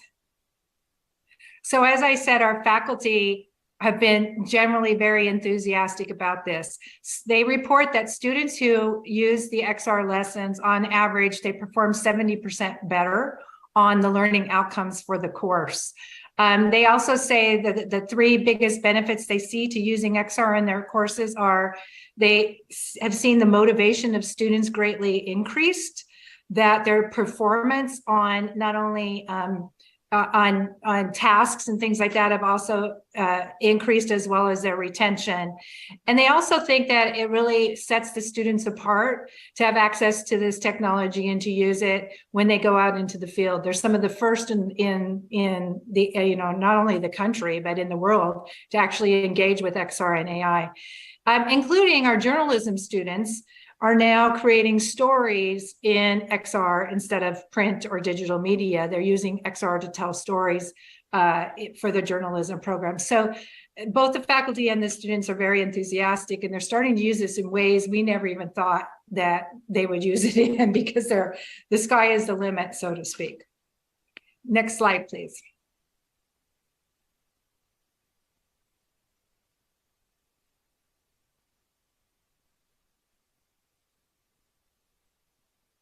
I'm not sure what's happening, but I think the next slide is just, we were going to open it up for questions at this point, if there are any. Walk around here, and if you don't mind raising your hand if you have a question. There is a gentleman here, I believe, that has a question. Just a moment. Go ahead, please. Thank you for this presentation. Over a thousand lessons being put together is quite an impressive number. Can you just give us an example of what you mean by a lesson? 13 minutes is not a long time for a lesson. Yes, so there may be multiple lessons being used within a course, but the lessons are usually topic-based. So they'll take one topic and they'll basically create a lesson around that topic that works a student through a particular topic. So let me give you an example. I think you saw the Nikon camera. So that is for a cinematography class. And that's a portion of the class where they are actually learning about the use of that camera in digital media. And so instead of the faculty member, especially when they're teaching online, usually they're only showing a 2D picture of the camera and they can't actually demonstrate how the camera operates, especially the inside of the camera. Whereas through the XR lesson, the students can dissect the actual camera and see how it operates and how it's used in various ways in digital media and cinematography. And I just want to add that the faculty who are creating this content for their courses are really identifying and focusing in on those areas of their particular course that they know are particularly challenging for students. And in the example that Marcy just gave about the Nikon camera, that can take a long time in a cinematography class to really get to know all the parts of the camera. Now with the XR and the opportunity to do it through a different medium, not so much time has to be spent in class because students can take their time on their own to digest all this material and however long it takes. Yeah. And the 13 minutes is an average. We have some lessons. One of our most popular lessons is called the bridge test, which is really, it's for an English course. It's where a faculty member has used the construction of a bridge as a metaphor to how to create a creative writing piece. That lesson, to complete that, is, I think it takes on average about an hour and 15 minutes. So they do vary greatly in their length. I think the one you saw about the hospital room where the faculty was talking about, that's actually a case study at the conclusion of the course, where the student is taking everything they've learned and applying it to an actionable patient who's in a hospital room. That particular lesson takes them about 3 hours to complete. So each lesson is very, very different. It depends on what the instructor's objective was for using the XR within the course. Yes, I assume that it's a difference between an animation and a game, right? A simulation. You can be endless hours. I'll take another question here. We have from a gentleman. Just a second. Thank you for the wonderful presentation. I come from an area in the world where, as Dan and the professor said earlier, we would like to, we have a big need for this. So my question is specific about adoption challenges. When you started, you said you took an agnostic approach. So you have this technology, but how did you have to work with EON to learn how to implement? How did you, what were some of those implementation challenges, adoption challenges, and have you learned things that you can share with us? Mary, do you want to start and have me fill in? Because you actually started this before I came on board. Yes. I've been working with EON and with Dan since 2018. So we started a bit slow on this because we were challenged with how do we work with faculty? How do we actually do this? How do we help faculty to create the lessons and whatnot? And finally, when we brought Marcy on board 3 years ago, she actually brought on a couple of young filmmakers who, we said, well, gosh, they take nothing and make something amazing out of it. So let's bring them in to help. And they actually really helped us to spearhead. And now we have everything documented, the how-to, the training, all of that. Everything is documented and cataloged, and very extensive documentation we have at our end. And we're happy to share with anyone what we have done and how we've done it. We're happy to share it with all of you. I would just add, we knew that we would need good training, because we know that if faculty encounter an obstacle in the development process, that they're very busy, so they'll just throw their hands up, and then it'll get delayed and they may never finish. So we wanted a very robust professional development program, which we developed. We put it online, and as I said, it's self-paced. And then our coaches just monitor how faculty are moving through it, and when they get stuck, they intervene with them and help them with whatever they may be encountering. The other biggest issues for us, as I said, because we're in the United States, we have to make sure that all of the lessons are accessible for students who may have any learning or visual limitations that would prevent them from being able to experience a lesson in its totality, which includes we have to create an equally accessible lesson outside of the EON platform. And so that was an obstacle for us, as it would be for most US institutions, but we have a methodology as to how we overcame that. The third biggest obstacle, honestly, was students. Even though we're in the heart of Hollywood and in the United States, we still had students who did not have access to technology. They either didn't have a Wi-Fi connection or a device. They had older devices, or there was concern about downloading an application onto their personal devices. So we made sure that in our facilities, there will be in the makerspace, they'll be able to check out an iPad or a laptop, but we also made it accessible in our computer labs on campus, as well as our library. And so we addressed any limitations that students might have if they don't have a device or Wi-Fi accessibility. So those were our primary challenges. But we kind of knew those going in, so we put in plans to mitigate it, and those plans worked fairly well. One thing we did also discover is that more than half of our students, because we had that equally accessible lesson that's done more in a traditional, conventional way, we did find that more than 50% of our students did both the lessons in the conventional way as well as engaged in the XR lessons. And those students performed even better on learning outcomes than students who did just the XR. And of course, the XR was the outcomes for students who did the XR lesson was much higher than those that just did the traditional lesson. So we have data on the performance of students, depending on the modality that they chose to do the lesson in. So I guess a great takeaway from this is that this doesn't replace what you're doing. It is a great complement to what you're doing today. On that note, I know there's many more questions, and what we'll do is we'll make sure that we share both Dr. Chang's email, so you can contact him directly, as well as LACC team here, led by Dr. Gallagher and team. So on that note, I know that you all are eager to see something, right? Because we started to see it, and then we had a little glitch here with the projector. So what we need is 3 to 5 minutes of your time. You can stretch your legs. If you need to go to restrooms, they are behind us. And if we can reconvene and try to be disciplined in 5 minutes so you can get your lunch. We'll do a demo, and then we'll go for lunch. How about that? But before then, a grand round of applause for Dr. Chang, Dr. Mary Gallagher, and team. Thank you.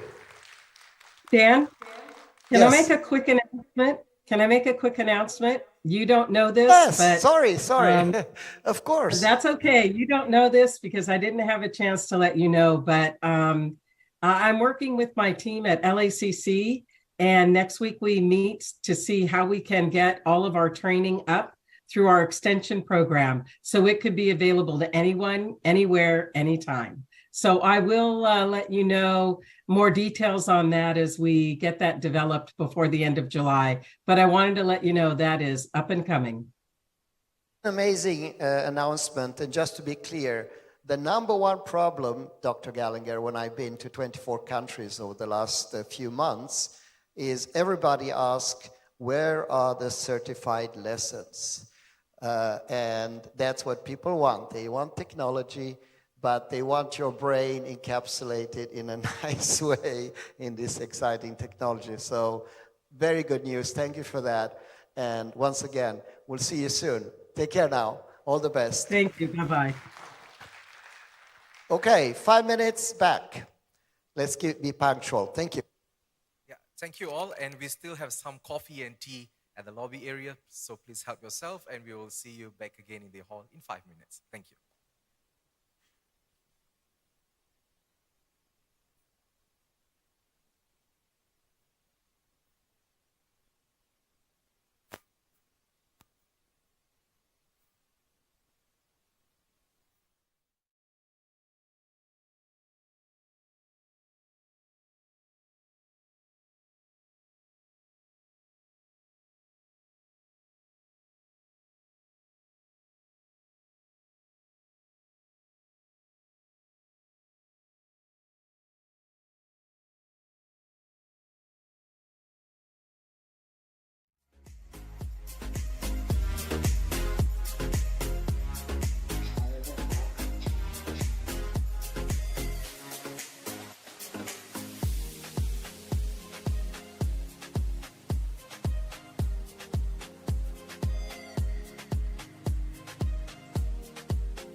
It's funny because we live in artificial intelligence, right? So you think that this technology should go smoothly. In fact, EON works perfectly. It's just that the old technology between projector, this goes to that, goes to this, goes to that. And that requires some old-fashioned cables. And obviously, those cables didn't work. Okay. So, we have showed you a lot of PowerPoints. But you all came here to see something practical. And one of the things that makes me most happy when I travel across the world is all I need is my phone. And after I show it, anyone who has a phone can do what you're going to see in the next few minutes, unless the cables don't work with us. But don't worry, by the time we leave today, everybody's going to have the app. And so, without further ado, we'll get started here. So the first thing I'm going to do is I have downloaded the app. The same thing works on a laptop, on an iPhone. The only reason we use the tablet is because my phone doesn't connect with this thing here. So my mom, she's 84 years old, and she's doing her cooking classes in this. So I say, if she can do it, there's no excuse. And she can use Facebook. Facebook is too complicated. So the first thing we're going to do here. Hi.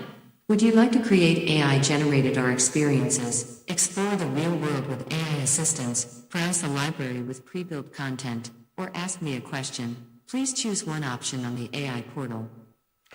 So we're going to choose between create, explore, a library, or ask AI. We'll do create. And I can choose. Please choose from the following segments or use the microphone to provide a topic of your choice. So I can choose education, enterprise, or custom. Let's say I'm interested in the peace process in Northern Ireland, or something very obscure, Urdu language and traditions. I can ask anything. But for your benefit, I will select education. And there I have technical vocation. Now, why do we have all this? Do we need all this? Because if for each one you click, it's going to, so if I select fine arts, it's going to give me art, dance, digital photography. If I select film, it's going to get me something else. No, I mean, I could select anything, but it's a little bit like going to a restaurant. You don't want to go to a restaurant where you say, what can I order? Anything. So we kind of highlighted 970 choices. And if you go to enterprise, the same thing is going to happen there. Now, what we are doing here behind the scenes is a bit like making a pizza. Okay, that's a good metaphor. What do you need for a pizza? You need tomato, basil, dough. You need a recipe, and you need a chef. So how is that translated in what you're going to see? Obviously, the ingredients is EON has 8 million assets today and growing. And if we don't have the assets in 3D, we at least have the 360 or text. So we have actually billions of assets. So whatever you're going to ask for, and you can put me to a test, I can create. The recipe comes from artificial intelligence. We talked a lot about artificial intelligence. And it can be any knowledge, plus you can train it on your own models. And the chef is our AI assistant. We just have her here. So the one I prepared, because I wanted to prepare something, but I haven't done it actually, is, let's say, health, because we had some, and let's say I can go here for ally health, and let's say here anatomy, medical, patient care, the medical procedures. That's the one I started with. And now you've selected the topic medical procedures and techniques from the education segment. Do you want to learn about the main components or a procedure of the chosen topic? I can select main components or multi-objects. If I select multi-objects, it's going to build me a whole hospital with all the things, but I'm not going to do that. And now I select the multiple components. It's going out, getting me the text. Medical procedures and techniques are methods used to diagnose, treat, and prevent diseases and medical conditions. So, with language model, I get text. Here I get images. I get text. And I get One video. fun fact about medical procedures and techniques in allied health sciences is that acupuncture, a traditional Chinese medicine practice, is now being used in some hospitals as a complementary therapy for pain management and other conditions. And I also want a video. In French, you say prêt-à-porter. Here is a video related to Ready medical use. procedures and techniques. Or it's freshly baked Choose pizza. the keyword to use in search of a 3D model or image for your experience. You may choose more than one. So let's now, A 3D object allows us to explore this subject further. If there is no suitable 3D model, you can choose a 2D image instead. So now I want to get my 3D environment. So I select one. I could select hospital or anyone. I just place it, and it's in the cloud, and it's downloading it in front of my eyes. So here we go.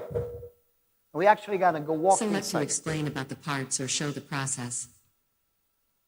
So here, because I asked about medical procedure, I want to understand the process of medical procedure. This is a quick demonstration for the procedure of medical procedures and techniques. Step 1. Perform diagnostic tests to assess the patient's condition. Step 2. Prescribe appropriate medication based on the diagnosis. So I'll interrupt What would you like to do next? because Do you I'm want to interested try in out some robotic assessments, surgery, let's say. explore components in more detail. Robotic surgery is an advanced medical technique that utilizes robotic systems to assist surgeons during procedures. It offers enhanced precision. Endoscopy is a medical procedure that uses a flexible tube with... So now I understand all that, but what about actually me being and learning inside this environment? So all I have to click is on one-to-one, and I'm there. I can walk around. I can explore. I can see if someone put any chewing gum under this device. No, they didn't. I am there. This is a factory. I can walk for 1 kilometer. If this is a city, I can explore it the way I want. Now, I'm looking at all this equipment, and I say, I want more. So now I'm going to click plus, and ventilator.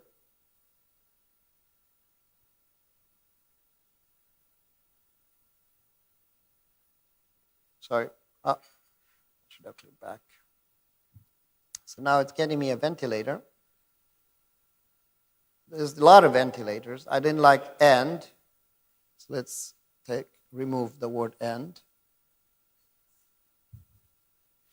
Back shift, right? So I don't know how this works. How do I take just that away? Not delete. Shift? No? No, delete deletes everything. Backspace? Okay. Yeah, you're right. Sorry, guys. I'm not. This is how technical I am. So if I can do it. Okay. So now ventilator. I'll select on XR library. Let's see if we have. So these are, I'll pick this one. And I'll place this here. Easy, right? So now there's my medical ventilator, right? And there she is. So now I can do a number of things. I can get an assessment. I can change the persona. So I don't want her. I want someone else to explain me. Maybe someone more technical gifted. So I can select the TVET college. Or how about a university professor? You select. What would you like? You can select primary school, then it's explaining like a kid. Secondary school, college, more technical. University, more profound. Enterprise, or I can build my own. I want it to be in Chinese, perspective from Philippines, but understands everything about PhD classes. Then everything changes. The content changes on the fly. So what do you choose? Jeffrey. Oh, I'm looking at you. University, okay. So, oh, by the way, I can choose Einstein also, but that would be fun. I'll go for university. So now what's happening is we are creating this I will persona. answer your questions tailored for university students. So there she is. I mean, we can design so he or she looks how we want. And now I can say AI chat, and I can say suggested questions, and I'll ask her questions related to this topic. What is the purpose of medical procedure? What are the risks? What are the alternatives? Okay, why not? So now, or I can ask anything. I will gather all the necessary information for you. It takes a while because it has to compute it. Okay. The alternatives to this medical procedure depend on the individual situation and the type of procedure being considered. For example, some procedures may have non-surgical... You got a point. So let's move on. I can do much more. I can say, no, I want you to create me an assessment for this. So all I have to do is click assessment, and an assessment for the ventilator. Start quiz. What is a ventilator? It's a machine that cools air, a machine that helps the patient breathe, a machine that warms air. I think it's this one. So that's the right one. Okay? Now, I can do much more. Let's say now I am here, but I don't want AI. I want me to be the one in charge. So what do I mean by that? I click here, and then I get this, and I start recording. Hello, today we're going to talk about this ventilator, and I'm going to walk you to the calibration procedure for this ventilator. You have to pay attention to a number of things. One, if you can look here on the monitor, if I go closer, and I can continue on and on. So now I stop. Anyone can do this. It's like recording. Anyone knows how to record a video. So all I have to do now is to move around, plus look at me, look at this environment here, and then click on 3D. Actually, this, sorry. Where is it? Oh, I didn't record it. Okay, so let me do it. Thank you. You see, it's, let me just record again. I think, what did I do? Sorry, guys.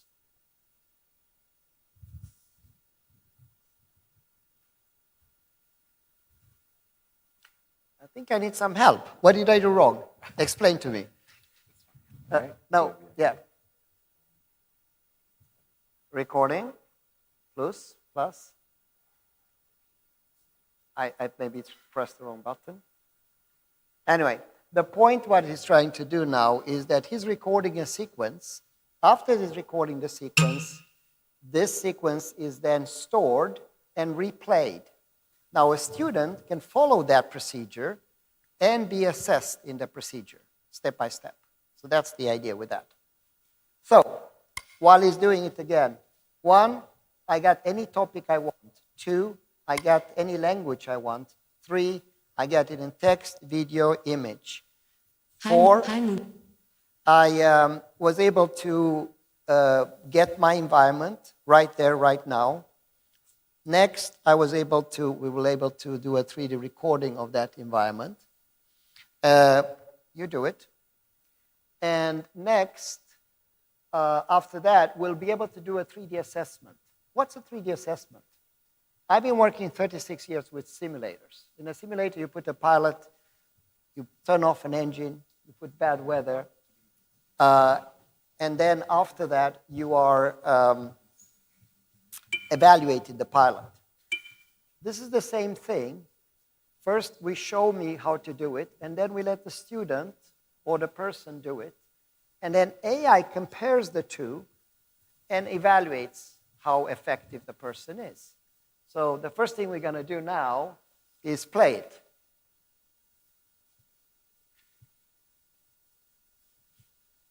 Think. There you go. Maybe you go on the other side. It takes a little while because it has to go back to US and back here. You go to play mode. Okay, so you have to play it. That's the creation mode. And so that's the evaluation. But we don't stop there. We also have something called interact, the ability to interact with the environment, add functionalities. And we'll see that in a second. Fire, push buttons, open up things as we wish. While we do this, in the background, the AI creates my report. That means a 60, 70 page report about this topic. It was actually created, and I can show you that. While we do that, I can also set up a meeting. So the hospital we just saw can be connected with Los Angeles, Cambridge, or Singapore. So many people can join me in that environment while I'm doing it. So this is just an example of the things we can do. But with that said, let me just show you what the output of that is. Now I can save it. Private, public, or marketplace. Let's say I save it here. Private. Now what's marketplace? I can assign a price to that experience. Let's say $10, $100, depending on my knowledge. And then 24 million people will have access to it, and 80% of the revenue can go back to you. Obviously, this time I'm just going to save it like that. Save. And next, I don't want the thumbnail. Maybe I can take this nice thumbnail here. Save, exit. Okay. So, what I want to share you next, now that I have created the lesson, it took literally a few minutes. You can see what the lesson contains, what experience I have. I can look at my AI report that was created in the background about this specific topic with all the knowledge, all the videos, all the texts. I can set up a meeting. Now I start the meeting and we have different collaborators from different locations. All I have to do is to share this number and people can join me in this environment. Okay, so that was a good start. But now I'm ready to get really excited. Because now I'm going to inject knowledge in my physical environment. So instead of selecting create, I'm going to go for explore. So in, let's say, 10 minutes, I can inject knowledge in this whole room. I can even scan this room. And I can then walk around and ask questions. Now, this specific room, it may not be as useful, but let's say I was in a hospital, in a factory environment, or in any of the environments that you saw in my previous videos. You notice, or the cockpit, it will do all this. So it asks me to rotate the device. I'll put the lady again. We'll ask her to explore. Would you like to create? And Welcome it says, to Queenstown, Singapore. Did you know that Queenstown is the first satellite town in Singapore, established in 1953? No, I didn't know that. Please start by setting up a persistent anchor. So we knew where we were, and the first thing he's asking us to do is this persistent tracking. And persistent tracking means that we calculate the longitude, the latitude, and the altitude of this environment. Okay, with this anchor point, I'm now able to inject knowledge in this physical space.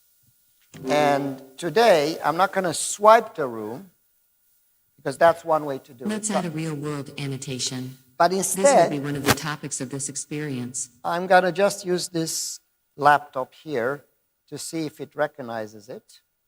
So I select the input. Let me do this.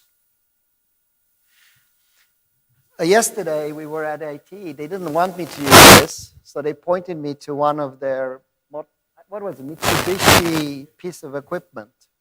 And obviously, we did that, and it recognized, not only recognized, it recognized how to repair, maintain, which step-by-step procedure you should do, etc. So now we have recognized, we have success. It says that's a MacBook Pro. So now this MacBook Pro is knowledge injected. So in a few seconds, the lady that's with me here will guide me about this particular product. Let's see. So she's already identified that this is a MacBook Pro is a line of high-performance laptops from Apple. It features powerful processors, high-resolution displays, and a range of ports and connectivity options. So when we're done exploring the knowledge portal, not only does it recognize the MacBook Pro, it identifies what type of memory it Here has. are some of the main components: processor, high-performance Intel chips, display, high-resolution Retina display. Would you like to add another annotation?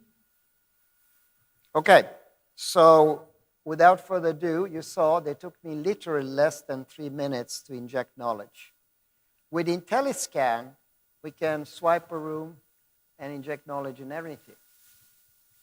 That we're going to show you now is not only that it recognizes what it is, but what's wrong with it.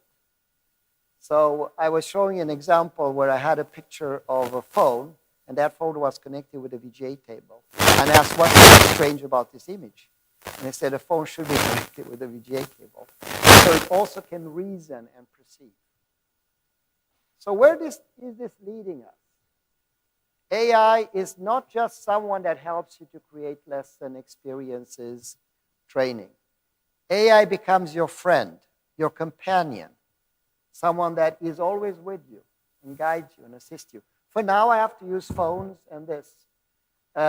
In about 36 months, I can use the glasses. So I can live in a very frictionless way that it helps me, guides me through my work and assistance. And now, with that demo, I would like to invite one of my colleagues, Farid. Please come to the stage. And it's Farid and his team that's behind a lot of this magic. So some of these features now are developed here in Singapore. And I know that you have some exciting news for us in respect to new stuff that we are releasing that we will share with the team. So can you tell us a little bit about that, please?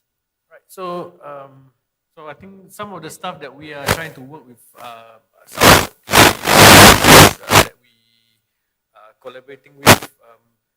Actually, I don't know if I can show the video, but one of the items that we are looking forward is how do we take the models. Okay, one of the problems that clients face is how do they create a model of, for example, a fire panel screen where they need to teach learners on how to do maintenance, how to check, right? So one way is, of course, using a LiDAR phone, scan that area using your LiDAR phone, upload it to EON-XR.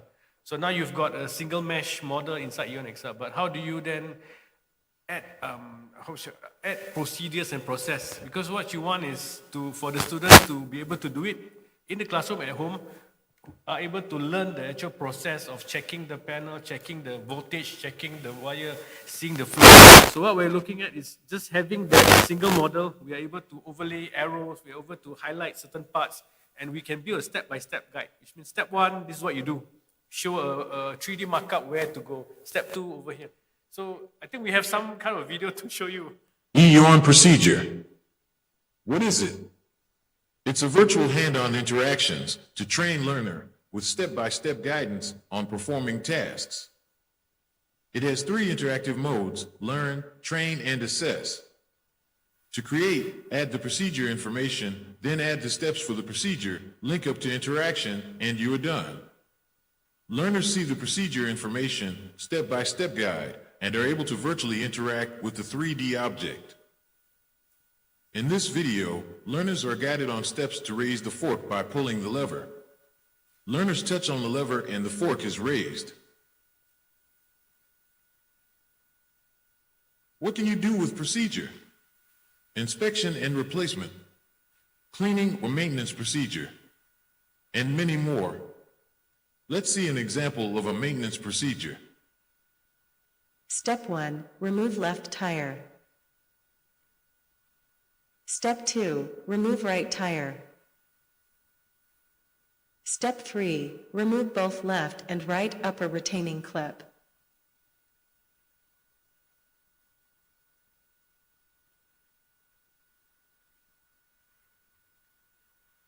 So I think we get the big picture that you can voice command. This used to take simulation, animation, a lot of effort. But anyone can do this simply by using voice commands, asking the model to do it. Artificial intelligence does the job behind you. Not only can I ask the AI to do a backflip, and he does it in front of me, but I can ask him to perform things like replace my tires. So this is a good example. So I think to just add on, which means you just need a model, either it's a 3D scan or a multi-mesh, and you could add, again, whatever actions that you need to do simply with the phone. You could add whatever actions you need, and you could actually create those steps and get the learners to then perform those steps. So they now have the actual experience of doing those maintenance process, and you could then repeat that process again and again. Yeah. I got a question from the audience earlier. How do we actually train AI? Can you explain that while I show the video? Yeah, so when we talk about train AI, we are talking about, I mean, maybe I'll just explain as the video is playing. So the idea is, what happens is, okay, firstly, okay, this part is just talking about managing of the AI. So you have a space where you can upload your documents. It could be PDF, it could be documents, it could be a link to a website where you've got data, right? So you've got a place where you upload your documents, and then you indicate which documents do you want to use, right? For the actual training itself, right? So you could put lots of documents, or you could put specific documents focusing on certain technology, right? So what you see over here, we are enabling certain documents, and then after that, the next stage is to kind of trigger the training part.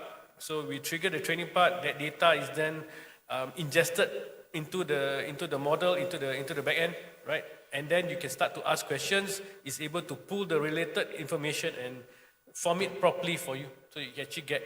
So it makes it a lot more easier to kind of learn stuff as compared to reading a 300, 500 PDF to find where is this part. Now you just ask, how do I do this? What is the name of this part? Where do I get this? And then the AI will answer. And these are all not from the AI model, but they are all from your own documents with all the process, and they can actually get it in a nice way to put the information. I must admit, two things shocked me with this new feature. One is that how easy it was, because I was just dragging in documents, and how fast it was to train it. But on top of that, I trained it, of course, on EON, and he knew more about EON, because I don't know anything about, you noticed that, and not much about EON, and it taught me things. And not only did it tell me things, because that I can get with ChatGPT eventually if I can train it, but it also showed me, guide me, and assist me in the real and the virtual world. And that's also what you need, right? If you want to conduct any feature on a hospital, if you're a nurse, if you want to do anything in the medical arena, or if you want to visit Singapore, right? You want to, and you go to a place, you want to be shown. Now, of the next feature, another one that intrigues me is the one which we haven't talked so much about, but EON also works on the most sophisticated devices out there, right? Such as HoloLens, Magic Leap, and we have come out with some new features there. Can you share that with us? I think some of the requests from some of our partners, they wanted to see EON-XR on HoloLens, on Quest device or any HMD device. So what we have now and is available is, this is an example on HoloLens itself. So if you've got HoloLens 2, you can easily load EON-XR, you can easily control it using hand gestures, load models, right? So this is all available. At the same time, we've also updated our Quest app. So it's a lot more based on whatever clients wanted. You can change the language, you could load lessons that you created, it's on your own workspace. You could join multi-user sessions. You could log in just using your email instead of getting access code. So we've kind of updated it with 100% of whatever that our users has been asking for. And I think it's a now much nicer UI. So it's pretty exciting. Yeah. One thing I'm excited is that we are big communities. So we go to sleep, and then Meta goes to work, and Apple goes to work with Vision Pro. There's a $1 trillion war, if you don't know. So we are in the $1 billion business, or sub-billion. But then there is the big war. And what's that war? It's between Meta, that wants to conquer the next computing platform, Apple, that's jumped in the game 2 weeks ago, right, with Vision Pro, Microsoft with HoloLens. So they are fighting for what you're going to wear on your nose.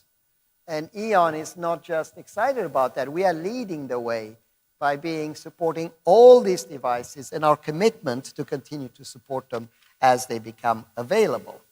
Now, one thing that I really liked with Vision Pro, how many people have seen at least the video here? Vision Pro, a few, okay. So one thing I liked about it was the spatial UI. So if you don't mind, I will let our US collaborator tell us a little bit about Vision UI. Just a second, and then we'll go into the rest. So the idea with this is, okay, I can't afford $3,500, but I want to have the same experience on my existing phone. So the buttons, all this interface that you saw today, it's a thing of the past. It's all 3D buttons, and it's a cockpit that's 360, and it's endless. Let's see. Welcome to EON Spatial AI, the next frontier of artificial intelligence. Begin your experience creation journey by placing your AI assistant in the real world. Hi.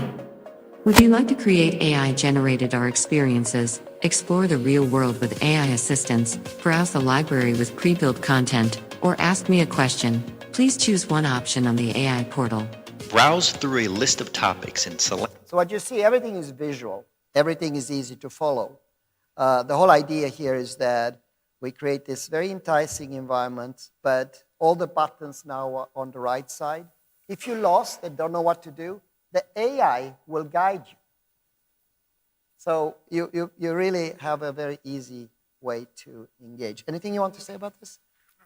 No? Okay, but I know you want to say more about the rest. So, okay. So tell us a little bit about EON AI Interact. Yeah, okay, so this is kind of exciting. It relates a lot to how we want to expand the procedure. So I think what you are seeing is the ability for you to have your own models without any animation. And you could easily move it. As you can see over here, we can actually move it. We could, so this is an example where it's moving and you have the wheels rotating, and this is an example where we could rotate. All these are just 3D models without such motion.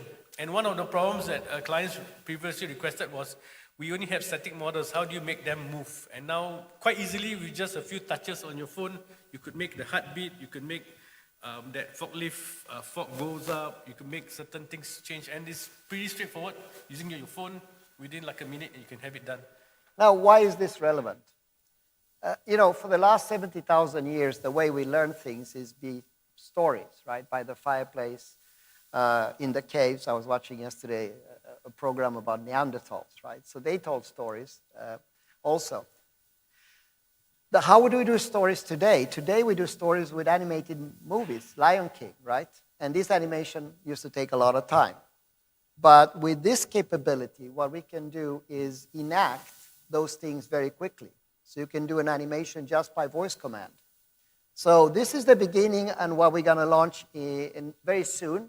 And we'll have that October 16, where I can say, I want Egypt 600 years ago, and it uses text to 360, so it generates that on the fly. And then I would like to have this character, and I would like this to happen, and it actually builds that and creates the interaction. That's for animation. But keep in mind that we are in the real world, meaning that we are not satisfied with animation or stories. We also do what I call knowledge games or skills quests. So the ability to put yourself in that environment. So going back to my boring example to replacing my tire, it's 12 o'clock midnight, you've been out, and you get the flat tire, and you don't know how to replace it. So skills quests will help you, show you, and guide you how to do that. And the whole process of creating that procedure, or 46 steps of how to rescue a patient, will be done based on those voice commands. Now, which one? Should I do desktop? Okay. So I think just to intro this, so far you've seen everything is done on the phone, on the tablet. So the reason why we are putting that same functionality on the desktop, and now you can do a lot more engaging stuff, is if you wanted to, you could also use your Windows or your Mac to do it. So this is what we're showing. You have your AI on the desktop, and you could ask the same questions as you did on the phone and the device. Yeah, that's cool, because sometimes it can be tiring to walk around with your phone on your hand. So very practical, maybe not as exciting, but something that people really have asked for. Talking about what people have asked for, I have one more, or two perhaps. One is around language. We did see a little bit of that, but I thought we can play maybe 40 seconds on that, and you tell us how you did it. Let's play first.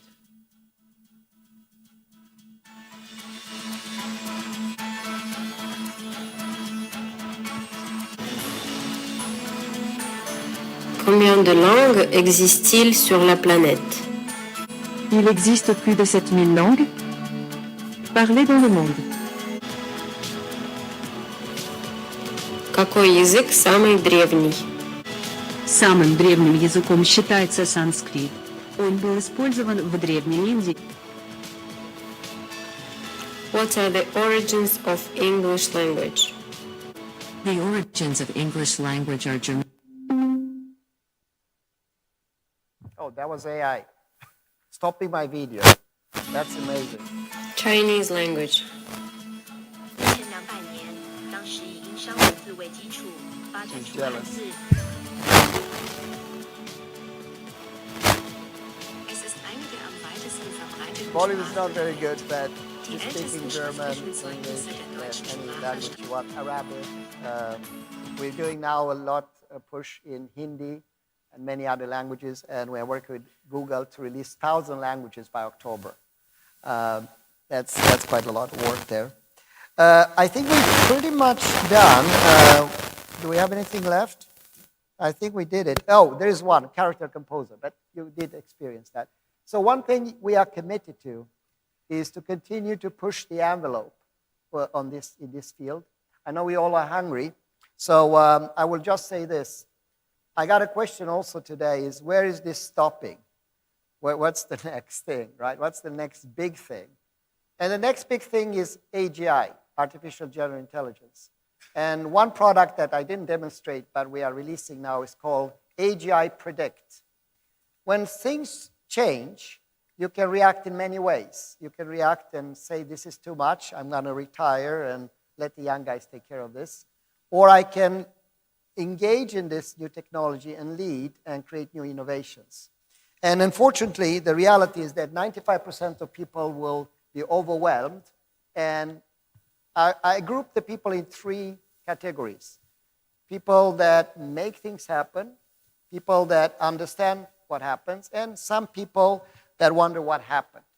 Because this change goes so fast, even I have struggled to cope with 4 changes a day in AI and identify which one are the best. Most of us will struggle with this. So it's not only important for your organization to adopt tools, but also predict what this will be the impact for your business so you stay ahead of the curve.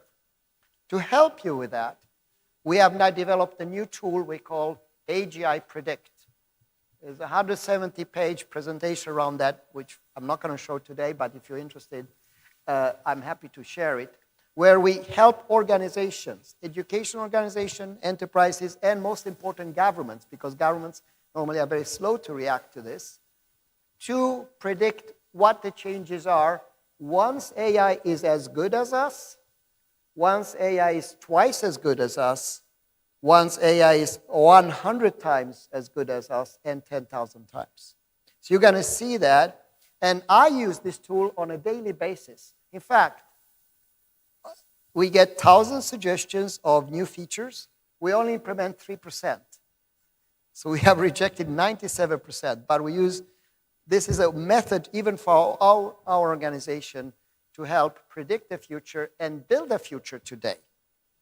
So on that note, I think it's time for lunch. Have a nice lunch, and I'm happy to reconnect afterwards. Take care now.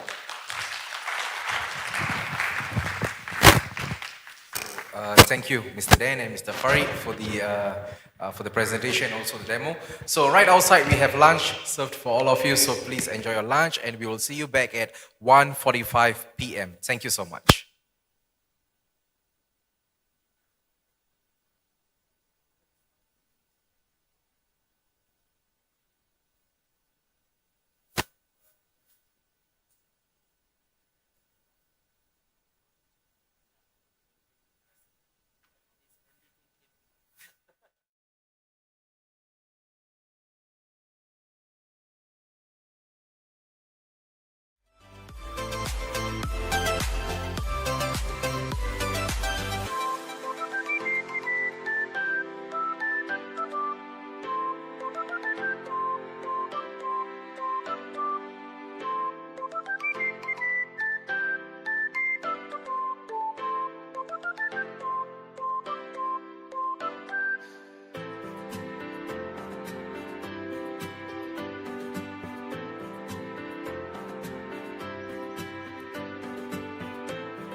Welcome back, ladies and gentlemen. I hope you had a delightful lunch, right? So like I mentioned earlier, if you want to get yourself some drinks or some of the desserts which are outside, please feel free to bring them in and you can enjoy the rest of the fest while you are munching on to your favorite tidbits. And all of you are looking good and fresh after having your lunch. So am I. Right, I'm having trouble with my button here. That shows that the food was good. All right, so our next segment is titled Partnering Our Progress, EON Reality's Global Network Unveiled. This session will unveil EON Reality's partners from around the world. Join us in this engaging journey as visionary organizations share impactful speeches about their alliances with EON Reality. Together, we will celebrate the spirit of collaboration and innovation, gaining a glimpse into a future shaped by these partnerships. Without further ado, let's welcome our first esteemed speaker, Madam Bibi Yanti, the Senior Instructor for Center for Technology Excellence Sarawak. Let's welcome her with a round of applause.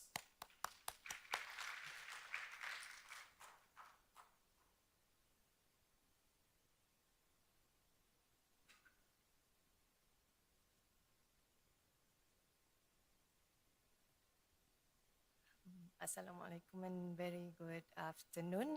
Okay, so thank you, Mr. Ali, for the invitations. Okay, so actually, okay, hopefully everyone is getting me clearly.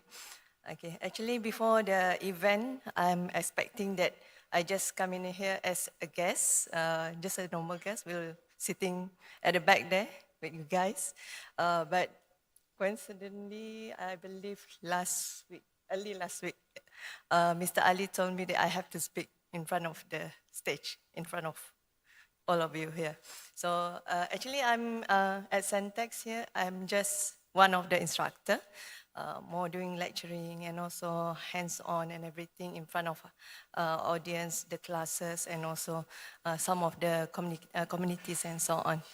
Okay, so this is an honor for us, actually from Syntax, to be in front of here as the partner of EON Reality. We've been partners since 2019, I believe. At that time, I'm not with Syntax yet. I'm just with Syntax from 2020, and start from then, I've been introduced to EON Reality through this program of EON Reality under the immersive technologies pillars that we have. Okay, maybe we can start with the video. Okay, so I prepare, actually Mr. Ali asked me to prepare the slide, but coincidentally I'm using this platform, so it come out more better, more immersive using the video.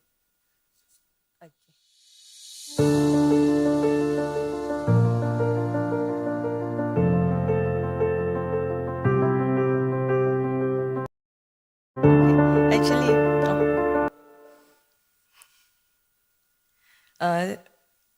for the first part, I want to introduce at the second one.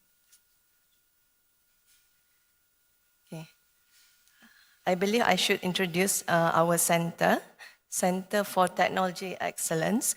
One of, like what Mr. Den said this morning, we believe we just an end at our Malaysian region, okay, whereby we just a small organization actually. We try to complement the institution that we have in Sarawak region, whereby we are in Borneo part of Malaysia, whereby we have another part of Malaysia is Peninsula. So we've been given the mandate from our premier to be a center for one of the flagship center for upskilling, reskilling, and skilling the communities and also the public to our city, actually, to our state, actually. Okay, you may proceed. All right.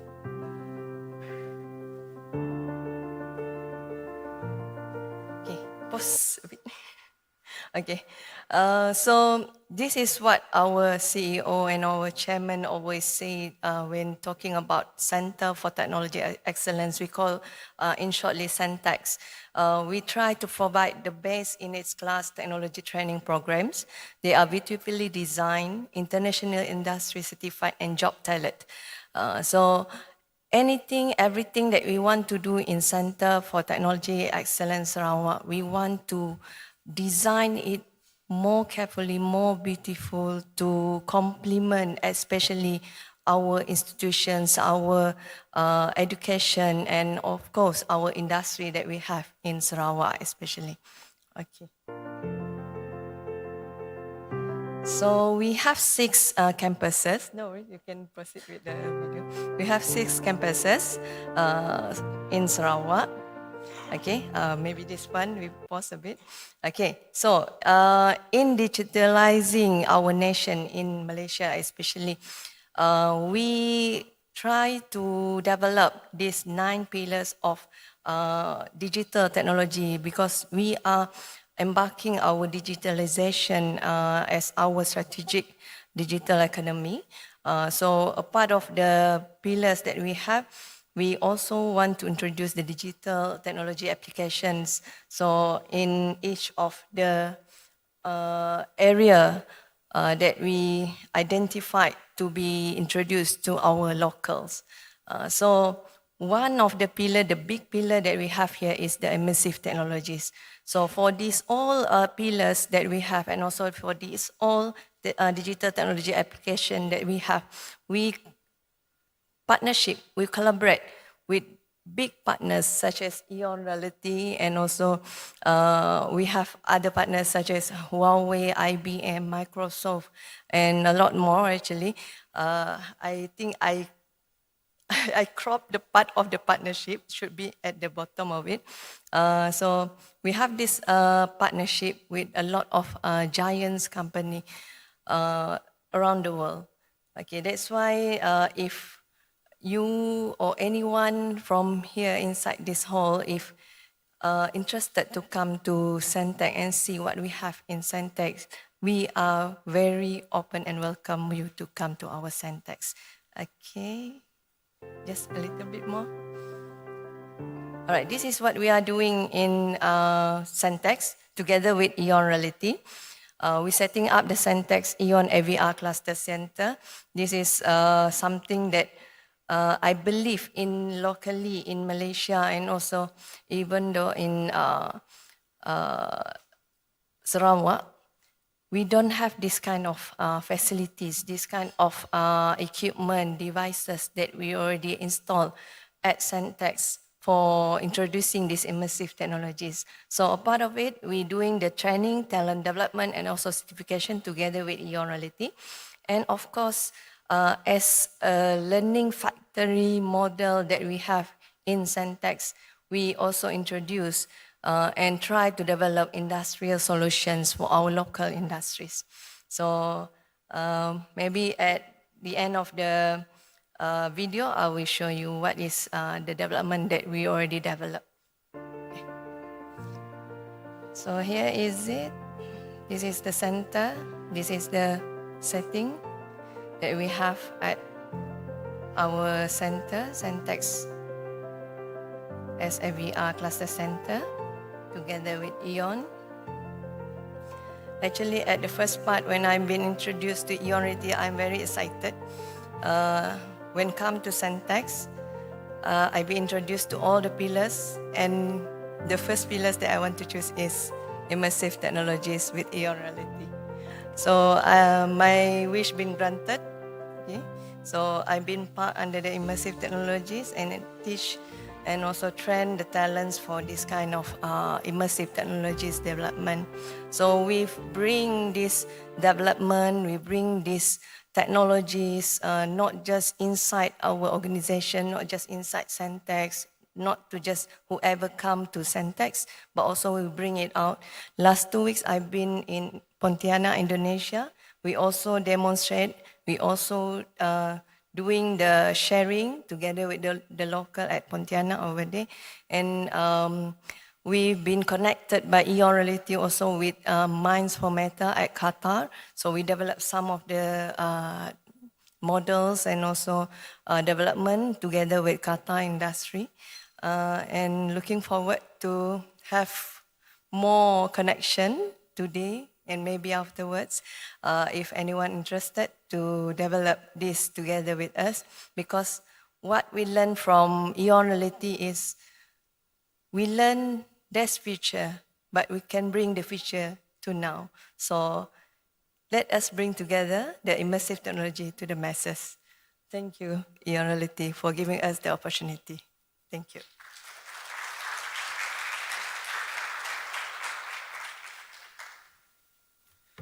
Once again, thank you very much, Madam Yanti, for taking the time to be with us here today. It has been always a pleasure working with Centex Sarawak. And for any of our friends here who visit Sarawak, please make some time to visit Centex. They have done a great job in establishing EON-XR Center within the Sarawak campuses, and it's lovely. You wouldn't want to miss it if you are there. All right. So next up, we would like to showcase some heartwarming testimonials from our partners who didn't get the opportunity to be with us here today. Nonetheless, they have made an effort to send us their testimonial videos.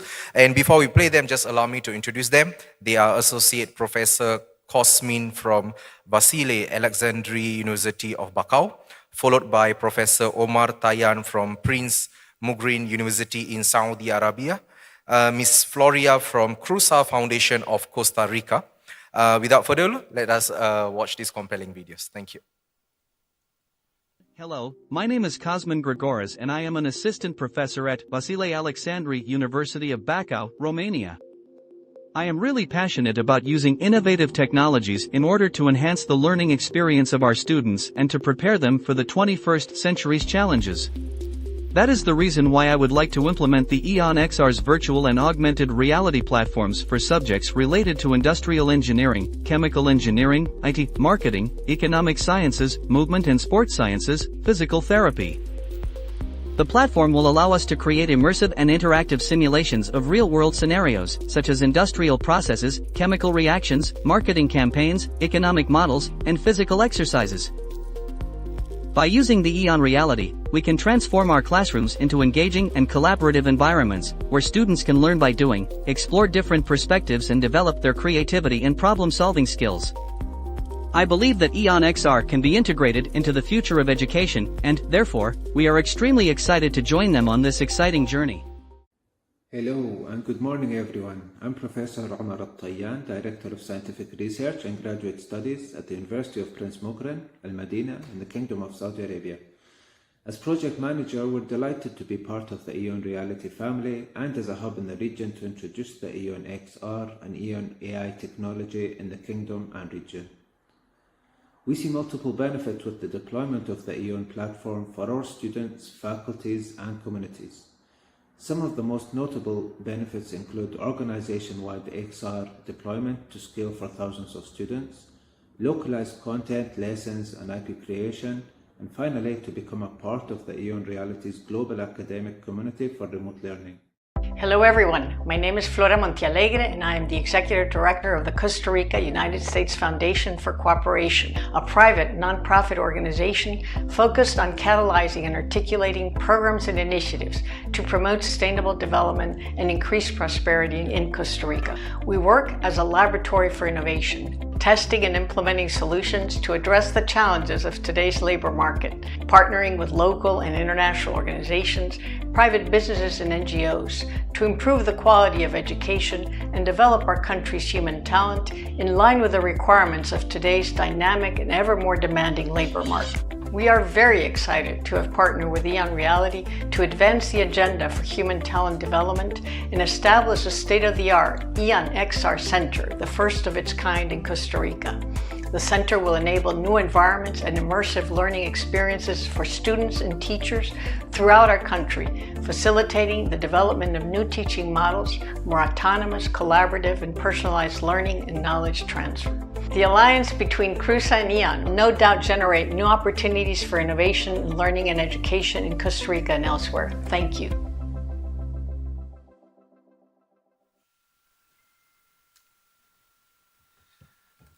Okay, so firstly, we would like to express our gratitude to our partners who has made the effort to send us these videos. I hope you enjoyed them. And moving on, let's welcome Ms. Mylene Abiva, the President and the CEO of First in Educational Learning Trend Always, also known as Felta Multimedia of Philippines. Let's give her a round of applause.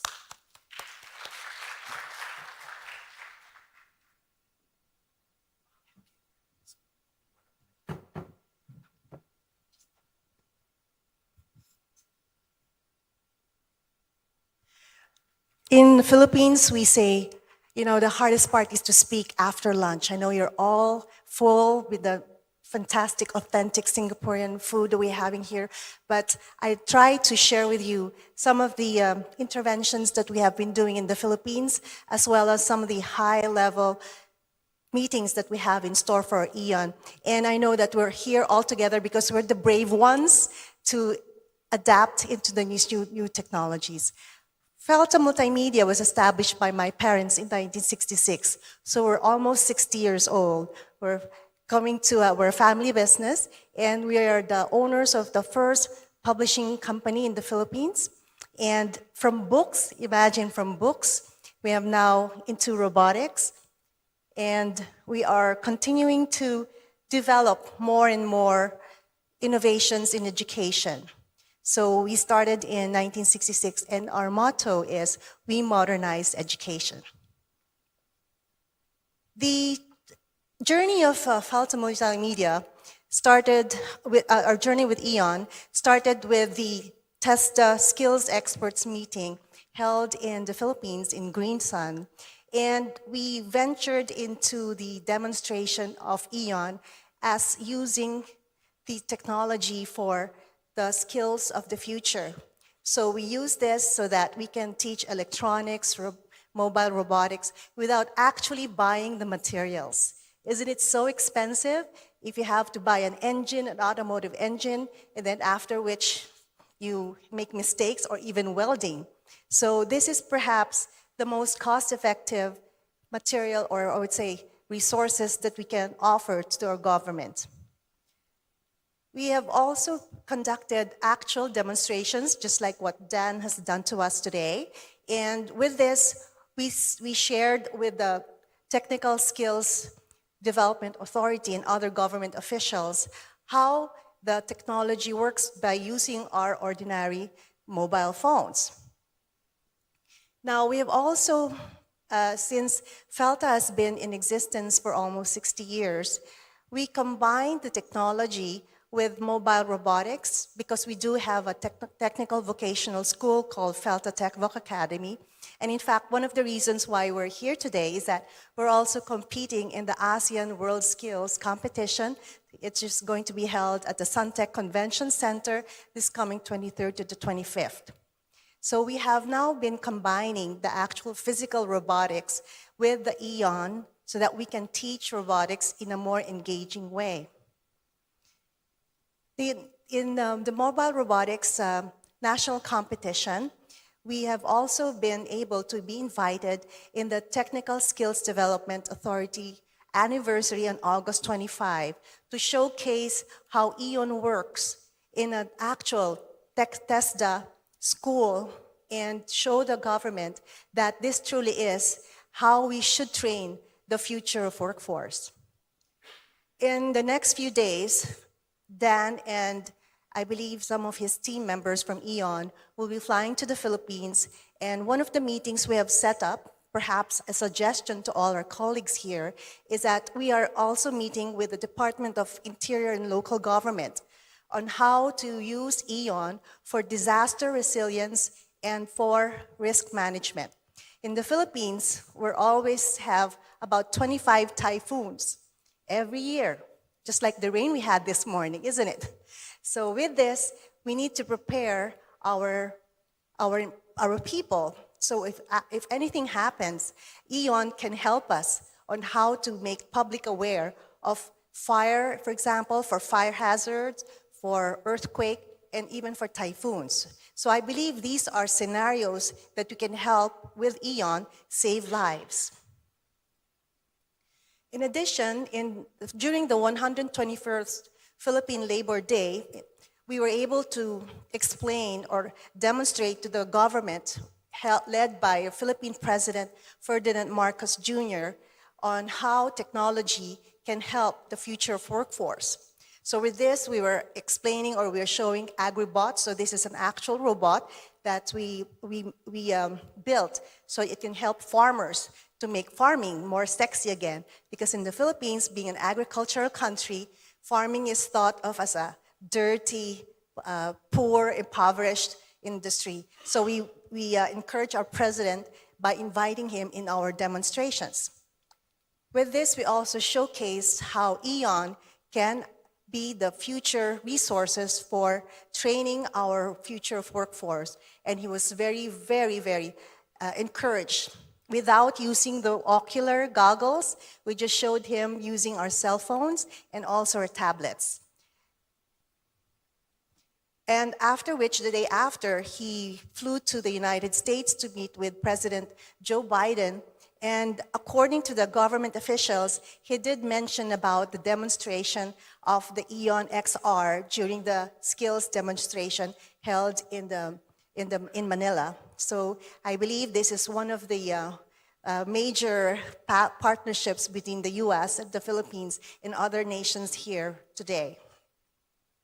And finally, we are also organizing a Digitech for Future Education. Felta Multimedia, being also one of the partners of other global IT companies like Microsoft, RockEd, we're also into, as I said, robotics, and of course EON, is that we organized a selected, just like ourselves here, a selected audience of government, higher education. We also have invited some of our partners in I would say, in the technical and vocational schools, so that we can come together and learn about these new technologies.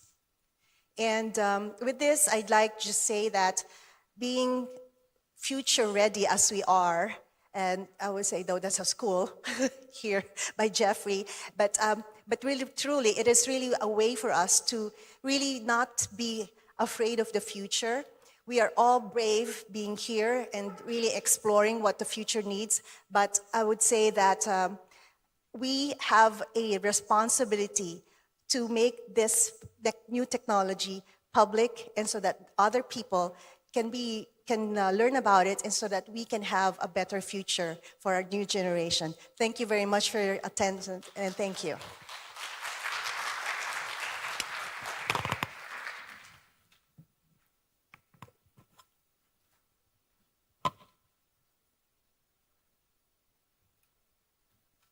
Thank you very much, Ms. Mylene, for being part of EON Reality's global network, and also sharing with us your expertise on Felta.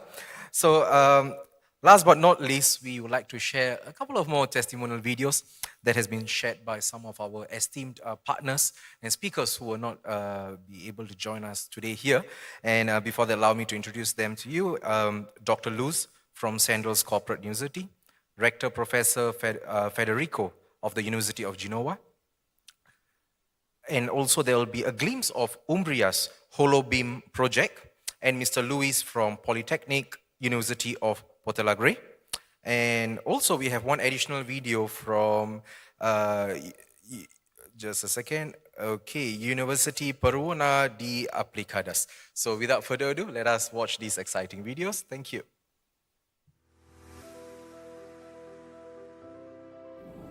Hello everyone, I am Dr. Luz Longsworth, Senior Corporate Director of Sandals Corporate University, the learning and development arm of Sandals Resorts International, headquartered here in Montego Bay, Jamaica, with resorts in over 8 other islands. We are excited to be partnering with EON Reality and to set up an EON-XR Center here in Jamaica. We see multiple benefits with the deployment of the EON-XR platform for our team members, instructors, and our community at large. Primarily, we look forward to organization-wide deployment in SCU programs to over 18,000 team members who are trained by the Sandoz Corporate University, and to developing localized content and courses to continue to make Sandoz the very best place for people development in the hospitality industry. Thank you, EON-XR. Hi everyone, I'm Federico Delfino, Rector of the University of Genoa in Italy. I want to thank first of all then Lejerskar for the invitation to this EON Experience Fest held in Singapore. Genoa is the most important and historical harbour of the northwestern part of Italy, and my university, founded in 1481, is the only public university of the Liguria region, diffused in the whole territory with 4 campuses with more than 34,000 students. The University of Genoa integrated into the Ulysses European University, an alliance made of 8 universities, which offers many opportunities for international students who choose a degree course, a master, a PhD program, or decide to spend a period of study on Erasmus+. Since 2021, we cooperate with EON Reality, and we are proud to be part of the EON Global Academy community. Based on the recent agreement during the academic year 2022-2023, we developed some use cases within the Center for Language Teaching and our University Teaching and Learning Center, and of course the EON-XR room at campus of Savona. This is the campus of Savona is one of the most green and eco-sustainable campus in Italy. In the cultural heritage field, the collaboration between the University of Genoa, the Italian Ministry of the Culture, and EON Reality has produced a relevant application use case in the VR experience of the so-called Balzi Rossi Caves, an archaeological site located at the border between Italy and France, close to the Principality of Monaco. One of the most important archaeological sites of the early Upper Paleolithic in the Western Europe, with remains and petroglyphs dated from 42,000 years before Christ to last Wurm glaciation. This experience will be hosted the next September 2023 in the Ministry of Culture stand at the so-called Lubeck Conference, our National Cultural Heritage Conference, which is typically held in Lucca, Tuscany. The development of VR, AR, strong competencies strongly intertwined to disruptive ones like generative AI and metaverse is a strategic opportunity for our students and researchers that will allow to identify and experiment innovative models of education, communication and knowledge transfer, also in social and cultural terms, and to strengthen, of course, the link with our territory. In this perspective, University of Genoa leads the next generation EU-funded ecosystem, which is called RACE, Robotics and AI for Socio-Economic Empowerment. In this ecosystem, we will use recently released EON Merged XR, Metaverse Builder, and AI Assistant to create next generation educational content. So very important also for the teaching part of this initiative. We envisage many benefits with the launch of the EON Spatial AI, either for innovation in education and research opportunities for our community of students, faculty and staff members. Thanks again for the organization of this important event, and see you soon in Italy at the University of Genoa.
I'm Luís Lourdes from the Polytechnic University of Porto Alegre, and we couldn't be happier to be part of the EON Reality family and to set up an EON-XR center in Porto Alegre.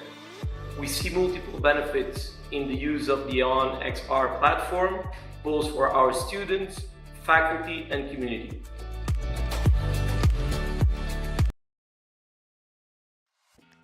Hello everyone, I'm Jorge Bocio from Universidad Peruana de Ciencias Aplicadas, UPC, in Peru. We are delighted to be part of the EON Reality family. Together, we have started an incredible journey, working closely to bring extended reality experience to life. Our talented teachers and students have been creating captivating VR/AR content that is transforming education. With EON Reality Advanced Solutions, our students are exploring complex subjects, engaging in simulations, and immersing themselves in interactive learning environments. But it doesn't stop there. We are also thrilled to share our creations with the global EON Reality community, inspiring and learning from educators all over the world.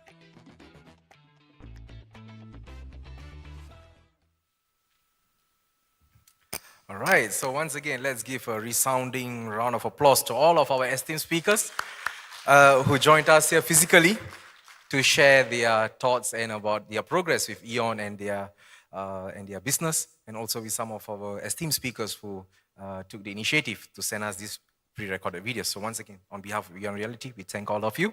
Okay, so next up, it's time for an insightful panel discussion titled "The Future of Learning is Immersive: Insights from Pioneering Educators and EdTech Leaders in Southeast Asia."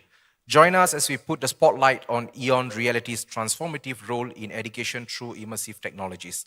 Our panelists are Ms. Titi, Associate Lecturer, Specialist and Project Leader of Virtual and Interactive Learning Center from Binus University of Indonesia, Professor Lim Chui Tek, the Director for Institute for Health Innovation and Technology of the National University of Singapore, Dr. Ng Hui Yen, the Deputy Director for Agency for Science, Technology and Research, Mr. Muhammad Al-Khulaifi, the Deputy Director for National Technology Enterprises Company of Kuwait, and our moderator will be Mr. Jeffrey Na, the CEO of Future Ready Academy Singapore. Let's welcome them with a round of applause.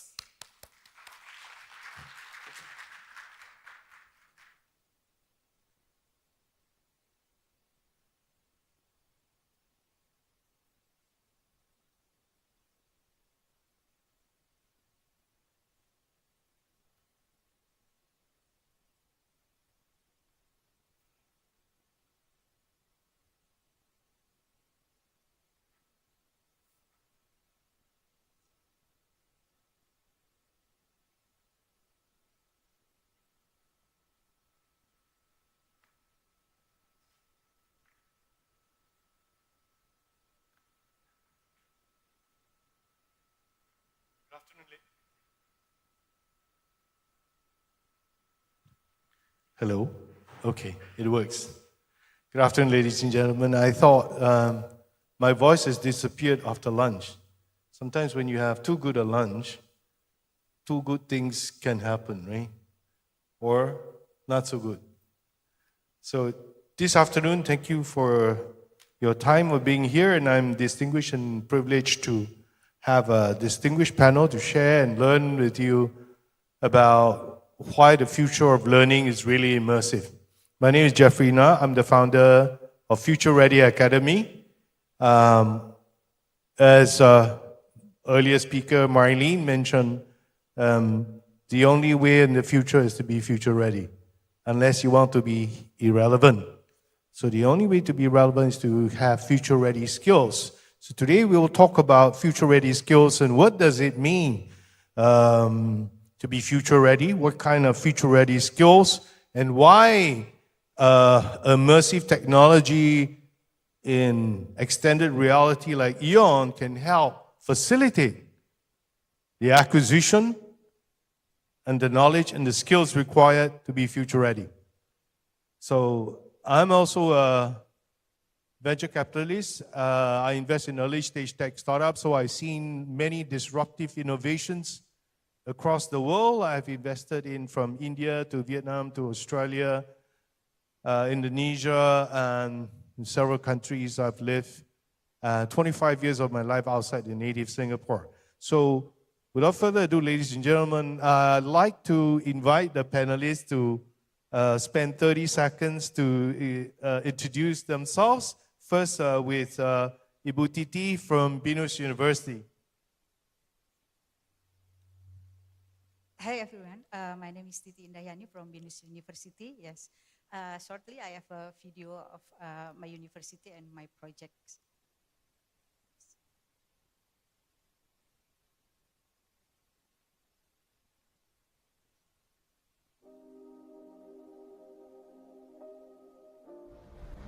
Hi everyone, my name is Titi Indahyani and I'm project leader of Virtual Art and Design Experiential and Interactive Learning Center in BINUS University in Indonesia. When we first partnered with EON Reality in 2022, we were very impressed and excited by the code-free XR development that products like EON-XR allowed us to do. It helped to bring our faculty members and students into an immersive future. For this project, we have had the privilege of working with EON Reality team to implement cutting-edge technologies into our teaching and learning practices, research projects, and community development initiatives that has been instrumental in fostering and empowering both local and global societies. We have been able to create more personalized and interactive learning experiences, allowing learners to explore concepts and ideas in ways that were not possible before. The results have been truly remarkable, and I'm proud to share our results project and collaborate with all of EON Global Network Society. Through the Virtual Art and Design Experiential and Interactive Learning Center in BINUS University, we're proud that we become member of EON Reality's global network, and we look forward to seeing the next step in our growth and evolution as an EON Reality partner to push the boundaries of what is possible in the world of virtual reality and immersive learning and dedication to advancing education and community development through technology. Thank you.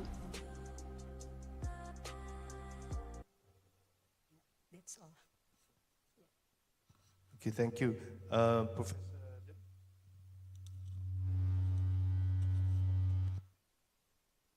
So hi, good afternoon everyone. I'm Lim Tritek. I'm a biomedical engineering professor at the National University of Singapore.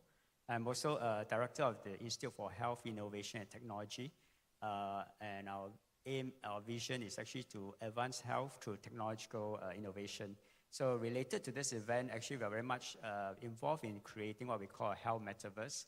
So we do develop not just the software part, also the hardware as well. For example, haptic devices and haptic gloves. And the idea is to see how we can use such technology not only to train or to educate and train students, in particular medical students, but also use them, for example, allowing patients to do rehabilitation. And on the non-medical side, actually, we have also been working developing such devices to train pilots as well, in a virtual reality environment. I don't think I have a video to show. Hello everyone, my name is Mohammed Al-Khlaifi, one of the executive directors at EdTech, which is the National Technology Enterprises Company, which has been in the Kuwait market since 2002. It's a company that is fully owned by Kuwait government with the $300 million capital that has been fully funded by Kuwait Investment Authority. The mandate of EdTech is to transfer and implement the latest technology in Kuwait and in the Gulf region. We are focusing in three main areas. One is the energy and alternative energy. Second is the communication and information technology. And third is the life sciences, which is mainly focusing in healthcare. In 2019, we have established our sixth company under EdTech, which is NEST. NEST stands for National Education Services, National Services for Education and Training, which is aiming to develop and enhance the education level and training level in Kuwait. by investing in partnerships such as EON partnership. We've been partnering with EON since 2019, exclusively in Kuwait and in the GCC region, where we aiming to make and transfer the education experiences in a better way. We all experienced the pandemic, the corona pandemic, and how it impacted our communication. And there were some limitation when it comes to communicating with others, especially with some kind of activities and assignments that relate to hands-on experiences. That's why when we engaged and partnered with EON, we saw a difference when it comes to sharing knowledge and experiences. And today, hopefully, we will share all of these experiences with you later on. Thank you so much. Hello, hi, good afternoon, everyone. I'm Huiyan from the Agency for Science, Technology, and Research, in short called A-STAR. So A-STAR is a very big organization. So I come from two of the research institutes under A-STAR, called SIMTech and ARTC. So these two research institutes focus on research related to advanced manufacturing. So from SIMTech and ARTC, I lead a research division called the Digital Manufacturing Division. As the name implies, we deal with R&D work related to anything digital for manufacturing. That includes AI, predictive analytics, optimization, 5G and edge computing, as well as AR, VR. So particularly for AR, VR, we are not super deep into the research of developing the tools, but rather we make use of AR, VR tools to develop industrial applications such as guided operations, as well as training. Right, thank you.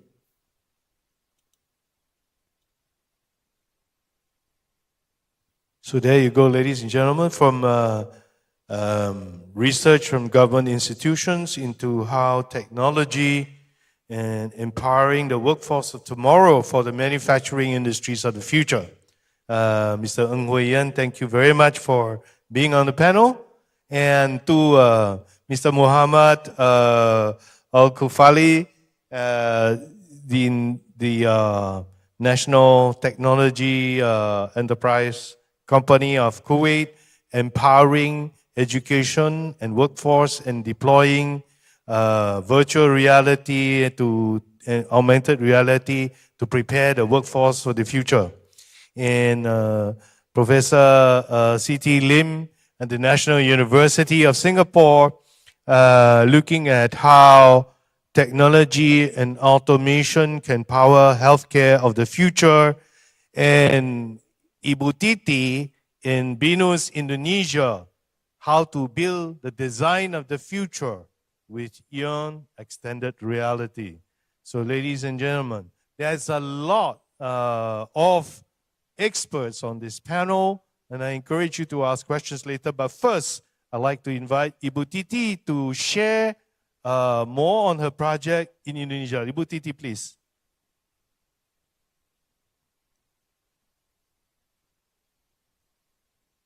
Yes.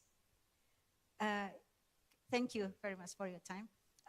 Today, I'd like to share the project of Binus University, which is Art and Design Virtual Learning Center. And before, I'd like to introduce you to two members of the team, Miss Nabila Naning and Miss Sylvia Meliana. Yeah, that's our team member. Okay, I'd like to share, okay, next, yeah. The background of this project, and then I would like to share you about the problem, the objective, and the project. The project itself divided into two categories. First of all, we implemented EON with 3D projects, and the second part, the category project with real world location. Next, please.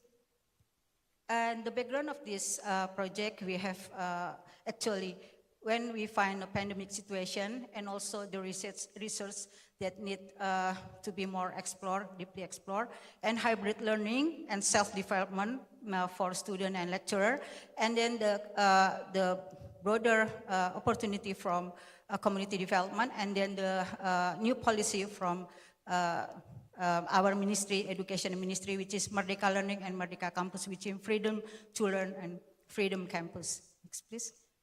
And about the background of the pandemic, it creates a global impact in lifestyle. All of lifestyle that we face are changing, and then the research also facing a new trend, which is alternative to access libraries, laboratories, and field surveys. That's the three important parts when pandemic came. And then the hybrid learning. Before, BINUS also already implemented hybrid learning since years ago, but when the pandemic came, we really have to go faster and faster again to accelerate all the system and or the new strategy, especially in design curriculum. Next, please. And then also the self-development and community development face also other matters. And the self-development, especially in lecturer, we need the urgency of digital literacy in Indonesia. And then also the community development, suddenly we face new way how the research or the community development can contribute significantly in with a global exposure. Next, please. And this is the most important part, the policy of the Ministry of Education, that we give the student to free in learning in other campus or to select different case study or study program. Next, please. And the problems is like before, we lack virtual and interactive learning strategies in pandemic era, especially interior design, and we need the acceleration of the strategy in digital literacy and digital transformation to face the current rapid technology, especially in design education, because my background is interior design, and like interactive virtual facilities that can be accessed from everywhere. Because BINUS has 4 campuses around Indonesia, all over Indonesia, and we have to integrate each other from every campus. Next, please. And then the objective of the project is provide emotional experiences. This is the most important part for interior design, because when the pandemic came, all of the students, all of the teacher, we really lost in how to deeply engage with the location, because the pandemic we cannot directly survey. And then there's also the opportunities to implementation, the design collaboration more globally, more wider, and to enhance and strengthening the digital literacy and digital transformation, especially for students and lecturers. And also the objective, this is also the important part of the policy of the Ministry of Education. We have to acceleration of digital transformation and digital literacy, virtual and interactive learning, design collaboration, teaching, research, community development, self-development, and product commercialization. These all are that need to be supported deeply with our this project. Okay, and this is, I'd like to share you about the 3D project. We have several projects. First part is, this is the project in Puntang village, in Pasir Mula village. We do the virtual exhibition. This exhibition came up because the pandemic era, and we also exhibit all of the product. And this product will connect to EON platform after we create it with a lab mentor system, and then people can access all of the information with EON platform. This also the booth we create first with 3D object, and then directly upload it into lab mentor system, and then directly can access with EON system. Okay, next, this is video from the project. We're going to check into this homestay. Show you a lot of different parts. With EON platform, we can explode it, all of the feature of the project. And with good annotation, we can also show all the detailed information about the floor, the ceiling, and everything. Also, we can exploit all the interior accessories. This is for a community development workshop in that village. So with this EON platform, we can show first the how to create a lamp, and then we directly inform to the community there to create together after they're watching the video. I think we think that it's deeply more engaged if we already inform with the video first. Next, please. This is also for the Cibarani village, the booth. This is only to show how we implemented EON in this project, to show how it can be exploded into several parts, and with good annotation, with detailed annotation, we can show the structure, the measurement, and everything, the material especially, and we can change the material, we can change the size and everything. Yeah, next please. This is the new from us related to pandemic. This is our laboratory. First, we have a furniture workshop laboratory. This is furniture workshop laboratory that we created into 3D project, and with EON, we can access, we can exploit it, all the item in the furniture, so that students from other campus can access this laboratory virtually. But for the second part, we will create it with with a laboratory real location. Next, please. This is our digital material library that we created into 3D first. Before next step, we will create it with a real location with AI assistant or something. So with this information, we can deeply inform the student and directly connect with EON platform. We can directly connect all the material samples with our digital material library. So it with this EON platform, I think the information from the student can be integrated into other deeply information for the student. And this is how we try to engage with special meeting with lecturers to try this with our 3D object. This is our new project about how we use AI assistant in our project that's still current progressing.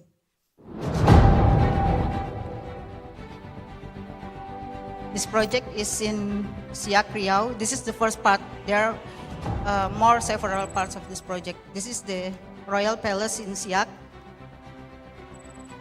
I use AI assistant here. CHOC District, Riau, Indonesia. Did you know that nearby is the CHOC Sri Indrapura Palace, a historical landmark from the 18th century?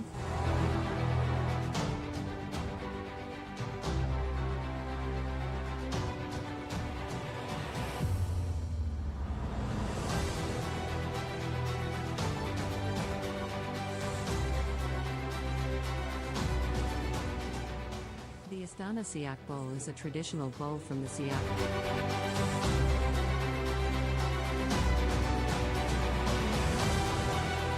Here are some of the main components: wood, hand-carved wood, carvings, intricate designs, colors, vibrant hues, shape, round bowl.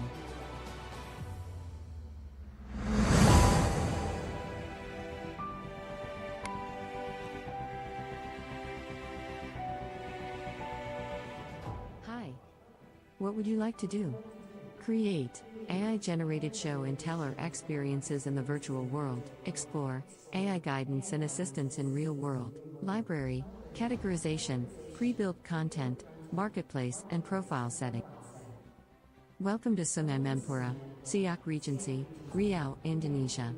Did you know that the area is home to the largest oil palm plantation in the world?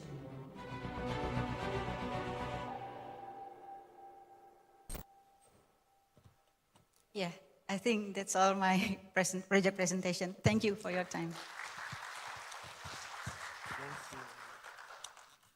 Thank you, Ibu Titi. Extended reality with EON to foster better collaboration for better design. Now turning to Mr. Ng Hui Yen from SimTech, focused on manufacturing research. You've seen a lot of automation in manufacturing, and I think there's a lot more automation, especially in manufacturing, that's going to come. What do you see? You mentioned remote assistance earlier on. So with factory automation, increasingly there is not only installation, project implementation, but also repair, maintenance, and predictive maintenance. How do you think AR, VR, or extended reality can enhance the workforce, the automation and the workforce skilling? Thanks, Jeff, for the question. Yes, I think increasingly companies are asking how to use AR, VR, or more immersive technologies for remote operations. So the purpose of using AR, VR is really to improve the immersiveness. It's as though the operation is done, even though it's done remotely, it's done as closely to doing it physical possible. So beyond just remote operations, we are using AR, VR for training, right? So before the maintenance officer maintain a certain machine, how can we train that person to do the job? And this is AR, VR is very useful, especially when the job is dangerous. It's high-risk job. You wouldn't want a not experienced person to do the job. How do you mimic the operation in a very safe environment? So I think that's one of the use cases of AR, VR. Thank you, Mr. Ng. When you were mentioning very dangerous jobs, I was thinking of nuclear plants, right? I mean, remote assistance in nuclear plants can be quite critical. Now turning to Professor C.T. Lim, from the manufacturing to the healthcare, how do you see extended reality being deployed increasingly? And in what way can the best practices be adopted from manufacturing into healthcare?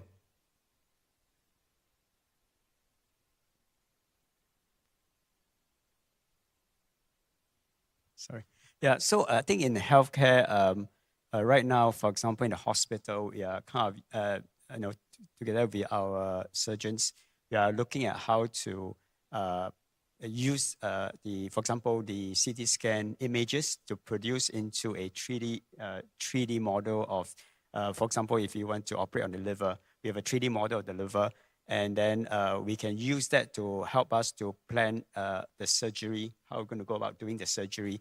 And in fact, in the operating theater itself, we can even use kind of augmented reality to map the whole liver onto the patient itself. And while we are operating, we know exactly where for example, the area that we want to operate upon.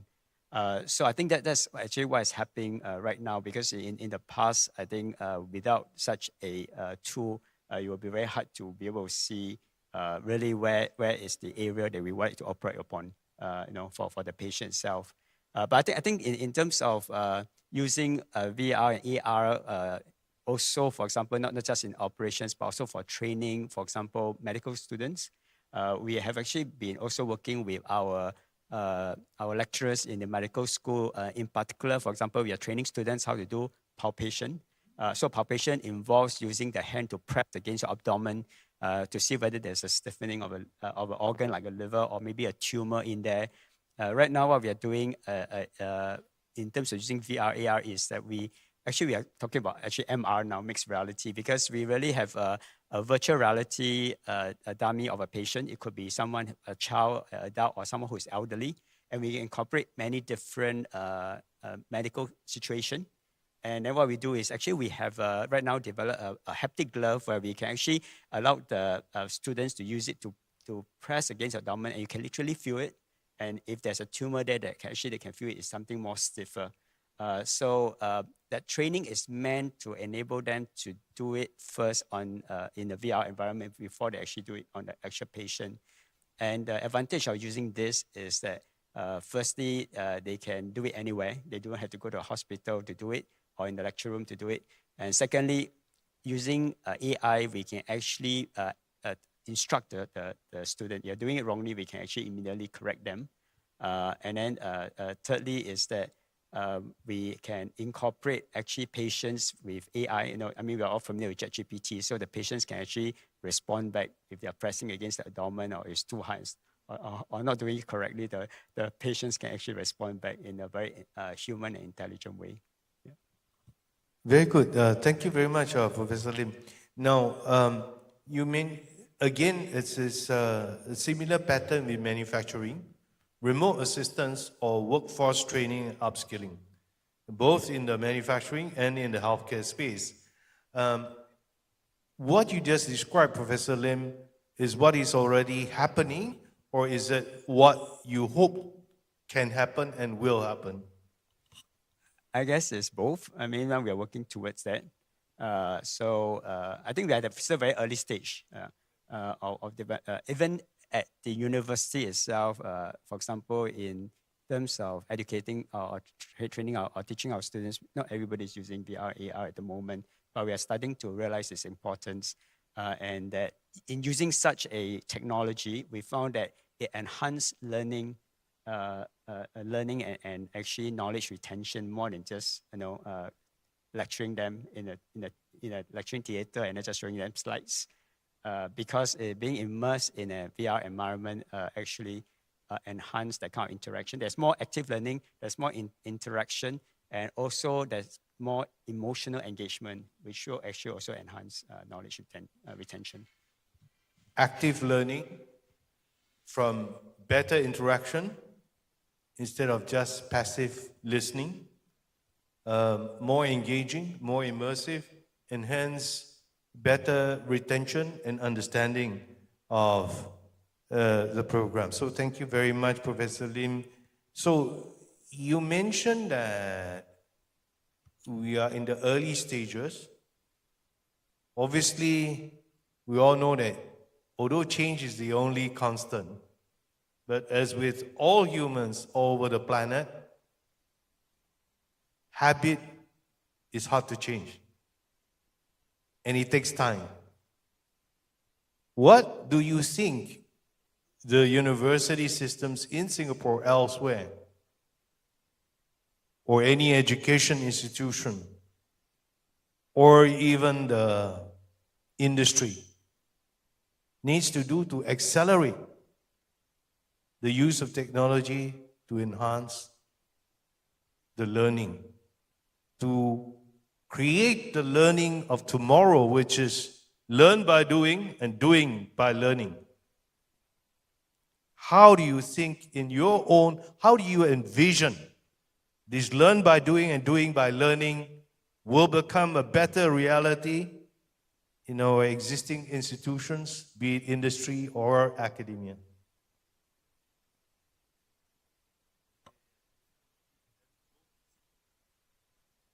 Yeah, I actually back in the university, we are always looking for better ways to teach and also allowing students to learn.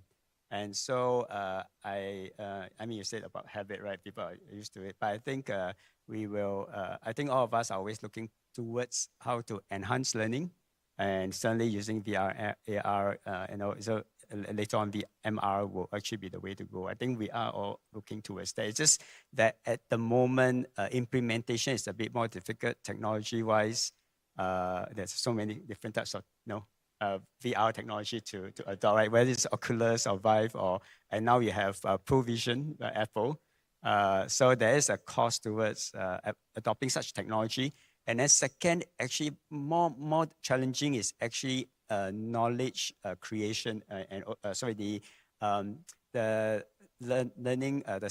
learner-centric knowledge and software creation. How to create and I guess kind of like the curriculum itself, right? What should we go for? I think a lot of us as lecturers, we are still or professors, we are still not quite there yet in terms of what are the content that should be more VR, AR? What are the contents that can still be taught just in the usual PowerPoint slides way? So that is something that we have to look into. Yeah. Thank you very much, Professor Lim. You mentioned two major impediments in the implementation of mixed reality to enhance the learning experience. Number one, you say is about content creation. Number two is a lack of awareness of academia or even industry about the kind of hardware, the kind of technologies available, what are the comparisons. So it could be lack of awareness, it could be cost prohibitive, or it could be goggles too bulky and too fragile. So on these two impediments, I'd like to turn to Mohammed, who's had some experience in this area. Mohammed, can you share with your audience, what do you think about these two impediments, about human habit and resistance to change, and how can these impediments be overcome so that the learning of tomorrow, which is learning by doing and doing by learning, can be brought to the masses? Mohammed, please. Thank you, Jeffrey. I've been here in Singapore. Today is my third day. So far, it's an amazing experience for me. And what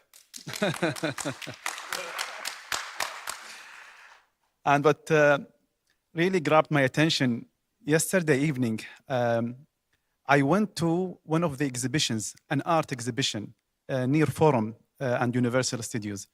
And over there, there was an exhibition called Van Gogh. What grabbed my attention is the underlined, which is the immersive experience. So I went inside and I saw an amazing thing that really would love to see it in different places. Basically, they had an immersive room, a huge immersive room, where I have seen students laying down on the floor, parents sitting everywhere on the chairs, and everyone was really excited to see the immersive experience, where the Van Gogh arts are all over the world, and people are just enjoying the time. There were some explainers explaining to some students what are watching in these walls.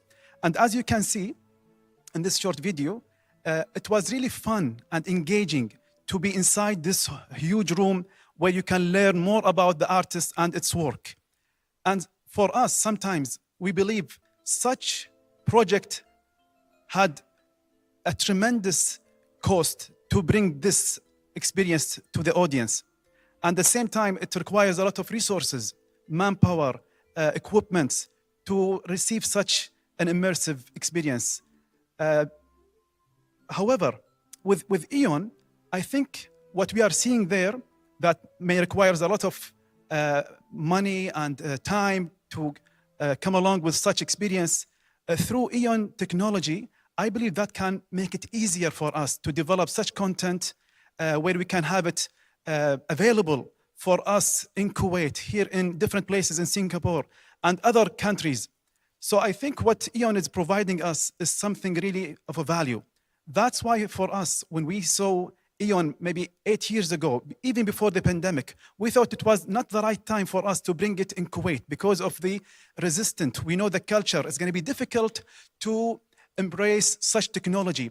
However, when the pandemic came, the whole game changed for us. So we thought this is the right time to approach and to communicate with Dan and the team and to tell them that this is the right time. We need to reform the way that we are communicating with others, especially if the social distancing is obliged and we need to be far away when we want to communicate with others. So that's why we try to approach different leaders in Kuwait. We try to convince them with what we have.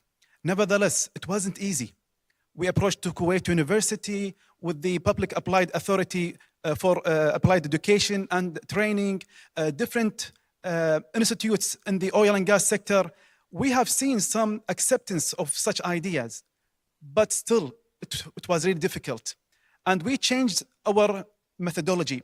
We went to each of these institutions aiming to find the champions, those who believe in such technology, those who think we can start small and we can make success stories with such small projects. And then later on, those who are resisting such projects can see and witness the success that we are bringing on board. That's why we went to Kuwait Oil Company, one of the leading companies in Kuwait, and we showed them such technology. They thought that's brilliant. And one of the conferences that they are providing and exhibitions at Kuwait Oil Company was the healthcare exhibition. And we have met actually one of the doctors, the anesthesia doctor. When he saw our model and he saw one of the pilots that we have made to do a CPR exercise using the HoloLens, he came to us, to our booth. He said, do you know, guys, what you are offering is going to transfer how I'm teaching my students at the college, in the medical school. We told him how. He said, we have some certain lessons where we show the veins through PowerPoints or through some of the books. It takes me sometimes 2 months just to explain the concept of where to put the needle and how to do it and what are the maybe risks when you handle such operation. But now, with the AR technology that you are providing, it's going to make it easy for me to teach my students through having 3D dimensions and to show them exactly where and how to operate. That was only an example of how in the healthcare arena, as Professor mentioned, can be used. But in the oil and gas, we always talk about safety, hazards, and the risk that might happen, especially offshore, when everything is away from you. So they thought when such technology is used to train, especially those who are just joining the area of oil and gas, if they are trained using maybe less cost-expensive equipment, less hazards, more safe environment, that will give them the confidence. As we have seen earlier, 275% confidence you will gain after going through certain trainings by using the AR, VR technology, as PwC has mentioned in their study. Besides that, in education, we have seen that through Zoom, Teams, and who else, or who knows what can happen in the future if we are not prepared well to be prepared on making sure that our doctors, our physicians, our practitioners are ready to be engaged with others during any kind of pandemic in the future. If we are not prepared, things might really be happening at what we have seen before. The Public Applied Authority, they told us that what you are offering here for us is really amazing, but still, we want to start using a pilot, small project, where we can show others, deans, professors, how easy it is to embrace such technology. And as mentioned before, let the students do the work. They are eager to do it. They are there. They are using the AR, VR technology for gaming, for entertainment. So why not changing the way that they are handling such equipment and technology for education and training, and let them create the content of our instructors, of our professors, and you will be the guide. You will be the mentor who guide them through the whole experience. I think there are a lot of things to take it from such opportunity. I will leave now my colleagues as well to maybe elaborate further so that we can have and exchange experiences as well. Thank you, Muhammad. What an amazing sharing. Most people need to see to believe, but you can hear from Muhammad's voice that you need to believe to see. the passion that he says, success proof itself. So we all need to find we need to first believe, find little pilot projects that become success story. Because most people are see to believe. So you need to let them see the small success stories. So now I need to turn to the design expert here. How to design mini success stories to build bigger success. Thank you for thank you for your question, staff. It's really Before this project begin, that's true. We have to give a success story or an evidence of proof that a project is a success or it's really give a significant contribution for our, first of all, for our program study, for example. So for this project, I started with our program study. From this first project, at that time I'm head of interior design department, so it's I have an access to build an innovative project. That's why the project is begin. And then later on, I wider the project that has to be significant to faculty. And then if our project contribute to significantly to this program study and faculty, and then all the university will also contribute with this project or with these outcomes of the project. I think that's true. We have to start from the small unit, for example. Yeah, I think that's all. Thank you, Ibu Titi. We are running out of time, so is there any pressing question from the audience? Yes, please. There's one right behind.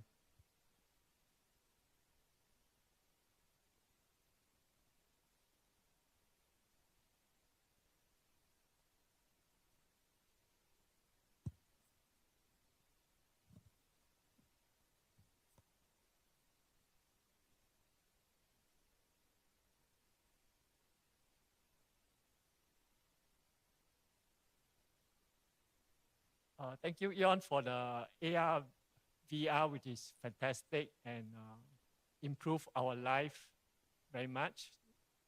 I think there's a lady in front from USA in white. She mentioned that how do we differentiate AR, VR from reality?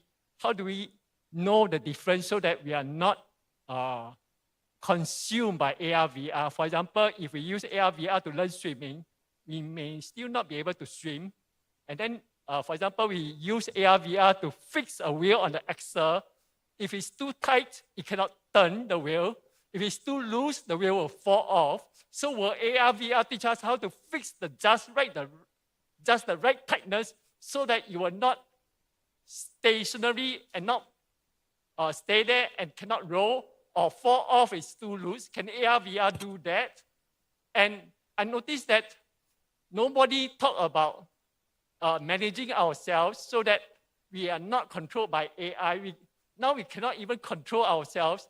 How do we control AI? With greater powers, we are greater for good and for greater evil. So how do we recognize domination, whether we are a potential Nelson Mandela, Mahatma Gandhi, or Mao Zedong, or Hitler? How do we know whether the four saviors ultimately turn out to be saints or devils or whatever? So right now we are in the beginning. How do we foresee and preempt, or we can't prevent, at least know in the initial stages something is going wrong and reverse the damage, or at least lessen the damage, so that it won't be too late like climate change? Now it cannot reverse, can only lessen the damage. Or pandemic can only lessen the damage, cannot reverse. How do we prevent all this? Thank you. Thank you, thank you. Any takers from the panel?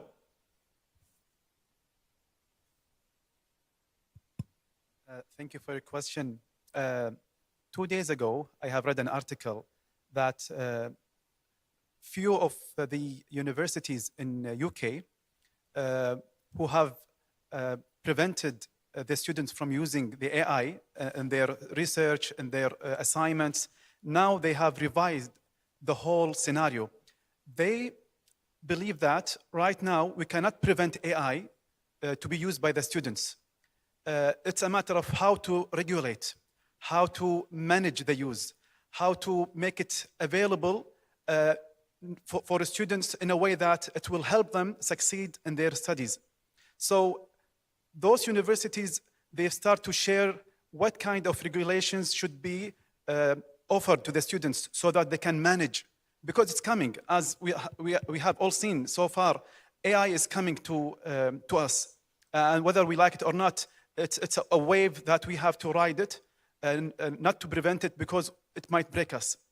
So that's why if we here as an audience, if we start thinking how after this event, start having a platform where we can exchange our experiences, our success stories, how to collaborate in a way that we can become the community to lead such wave of using AI in a way that we can make sure that all the challenges are addressed in a way that we can provide the solutions for all of these challenges through our experiences.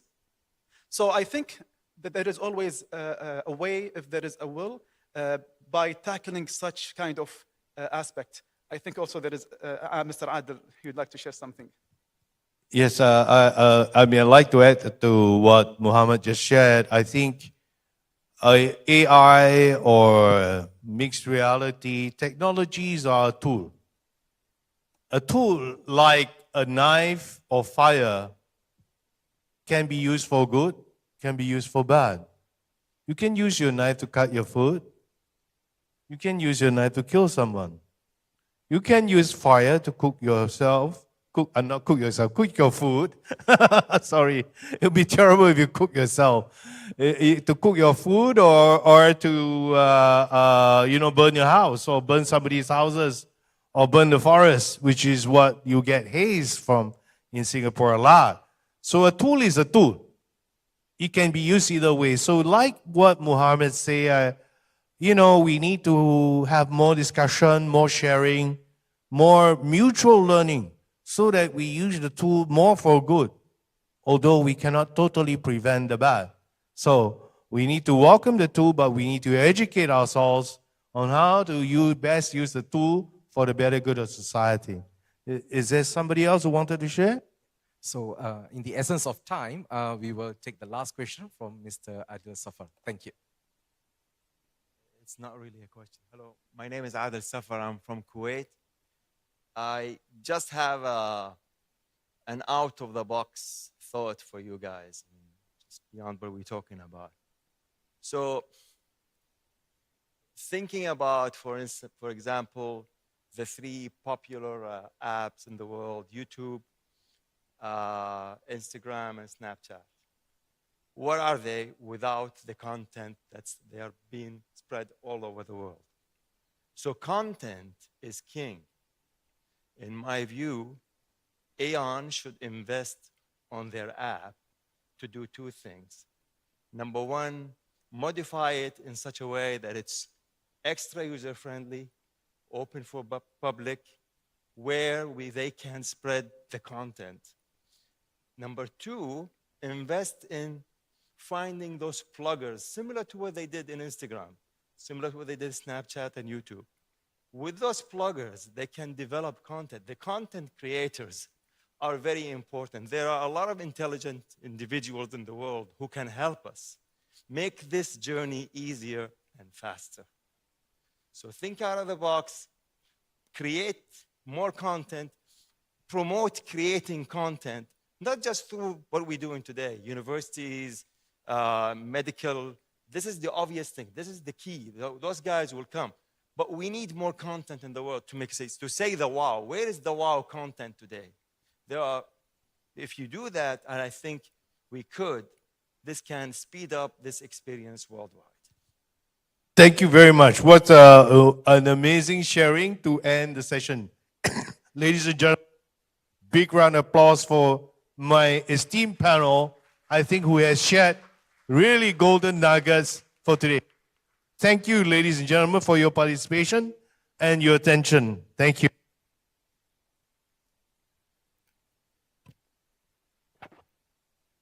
Thank you very much, Mr. Jeffrey, Mr. T, Professor, and also Mr. Muhammad. So thank you so much, everyone. So let's take a 15 minutes break, go for a coffee, and there's some snacks. And then we will see you back in 3:35 p.m. We are coming to almost towards the end of the program. We have just about a couple of presentations after our break. So looking forward to seeing you. Enjoy.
Welcome back, everyone. Hope you had a good coffee break. There were some nice desserts there, so please continue to have them. You can bring it to your seats. All right. Okay. So we are coming almost to the end of today's session. All right. So we specifically had this segment for a hands-on demo, but however, we had a bit of a change in plans where earlier this morning, Mr. Dan has already, took the opportunity to demo the latest product of Spatial AI with all of you today. So I hope you managed to, have an understanding on how you are now able to generate lessons using EON AI Assistant.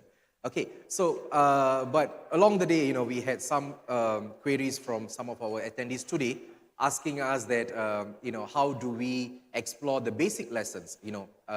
We were showing some of the testimonial videos. You came across lessons that were created by, for example, Venus University, Centec Sarawak, and those looks different from what we showed you in our demo earlier this morning. Okay, so for the benefit of the rest, okay, what we are going to first do is allow me to show you how you can download the application. Go to your App Store. If you're an Apple user, you can visit Apple Store. If you're an Android user, then go to your Google Play Store, search for EON-XR, and then you will be able to download this application. And once you have downloaded this application, sign up for a free account using your email address. And as a freemium user, you are now given the privilege to create up to 5 experiences. All right, so you can customize your own AI avatar, and then you can start your exploration within EON-XR platform. So allow me to go back to EON-XR. So Ms. Titi earlier on from Venus University, if you remember, she was showing some of the architectural lessons that they have created for their faculty of architecture and design. All right. So I have already sought her permission to showcase some of the use cases, all right, which has already been created and has been deployed for students to experience using their account. So right now I am in Venus University. All right. So you should be just a second. Okay. So right here you can see the list of lessons that they have created. Okay. So EON-XR is the platform. As for the 3D models, all right, you can search it from our library, which now is about 8 million worth of 3D assets. They are free. And if you are able to create one of your own, you can use softwares like Blender or 3D Max, and then you can easily import your customized exclusive 3D model into your organization library. Okay, so what was that? Okay, so as you can see, there's a lot of architectural 3D models here, all right, for Venus University. So I'm just going to select one of it, all right, to show you, for example, let's look at the first one, which is, okay, let's see if this works.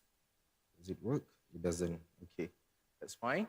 All right, so you can see the first one is the Bilik Isoman, all right. So it's an architecture of a tiny house. Right, so when I visited Venus University, they mentioned to me that they are now working. I had the opportunity to go to their real site and look at the tiny house which they have created, and this is one of the tiny house of the 3D model, all right, which they have developed into lesson.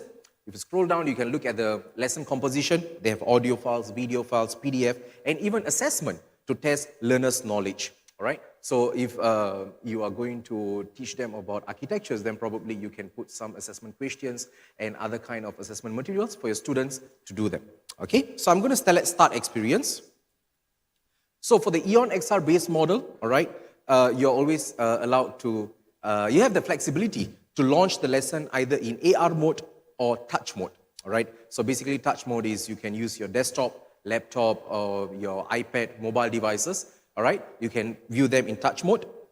But if you're specifically going to use your tablet or mobile devices with a camera with the LiDAR feature, then you can launch the lesson in AR mode. So for now, I'm just going to focus on touch mode first. On the left-hand column, you can see there's an icon of a hand.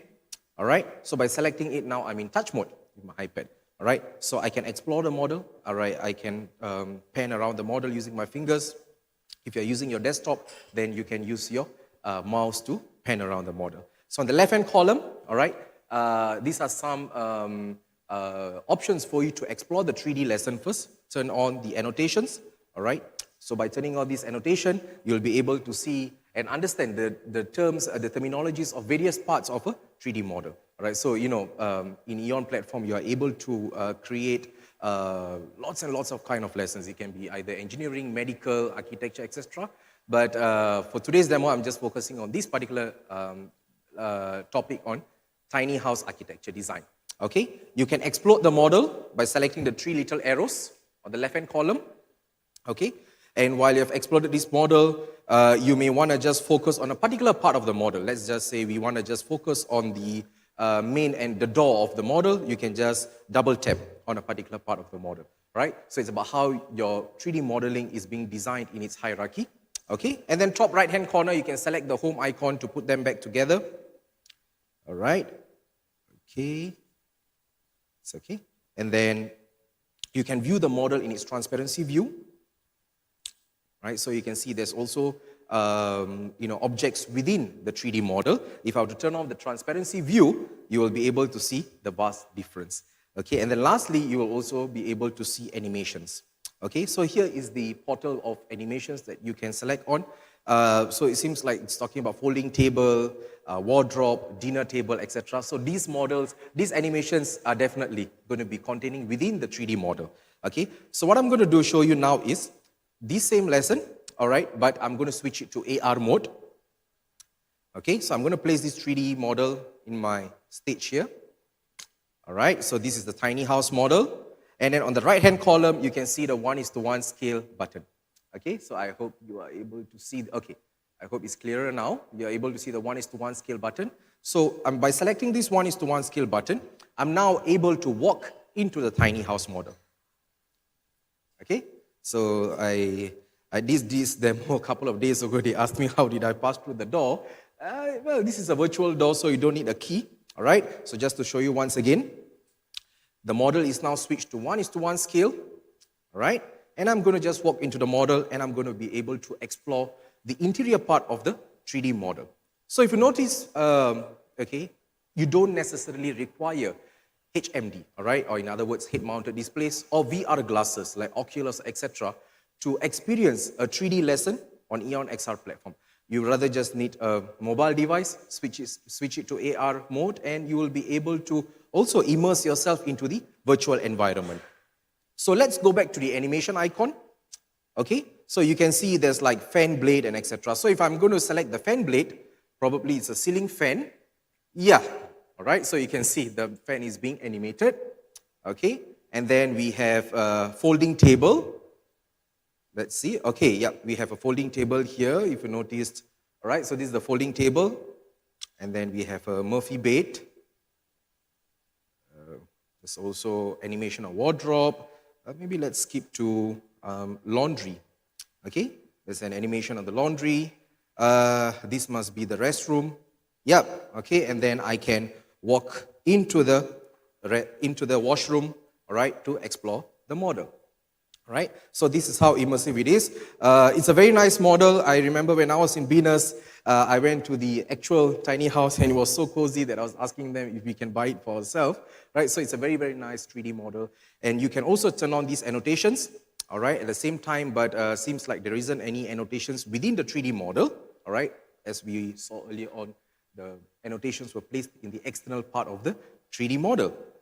Okay, and then while you are also in this lesson, you are able to, instead of exploding it all at once, what you can do is you can manually dissect individual parts of the model. For example, you can pick this pantry, and then you can place it on the other side of the tiny house. You can also take the washing machine and place it on this part of the tiny house, etc. So this is how, for learners, it becomes easier for them in terms of designing their 3D model of architectural design before probably they get their hands into the real stuff. Okay, so that was a quick walkthrough on how the basic product of EON, which is EON-XR, on how you are able to create 3D lessons, and you can also launch it in both AR mode and touch mode. So using this same lesson, all right, so we have one more product, which is a spatial meeting, all right. So spatial meeting is very interesting, where you are now able to launch a lesson. You are able to invite co-workers or friends, colleagues into the same lesson, and all of us are going to appear like avatars, right? It's similar to Zoom meeting, Google meeting, but just that we have now the ability to appear like avatars into the meeting. So for this, I will need about a couple of volunteers, all right, maybe I can reach out to my colleague Luis, and also maybe, okay, Alex, thank you. Yeah, just we have about 2 volunteers, that should be enough. So what I'm going to do is, I'm going to show you, so assuming that now I'm the teacher of this lesson, I'm the lesson creator, but actually it's Miss Hervina, right? But thanks to Venus University for allowing us to use their lesson as for the demo today. Okay, so I'm going to select Start Meeting. Okay, when I'm here, I have to change my region. Okay, I'm going to change to Asia. So the reason for us to set the region is to ensure that all of us are able to, although if we are located at various parts of the globe, we are still facing the same direction. All right, so it's like these region settings will help us to determine the focal point. And then we have 2 kinds of meetings, right? We have either standard or spatial, right? So what's the difference? Standard, you can have up to 20 participants, all right? But what happens is the host will be seen like an avatar, but in a grayscale avatar, okay? And the 19 participants will be invisible, right? That will be for the standard meeting. As opposed to spatial meeting, maximum 6 participants, but all 6 participants are going to appear like avatars, your own customized avatar. So I'm going to select spatial. I hope my team members managed to take note of the code. Okay, I'm going to select spatial.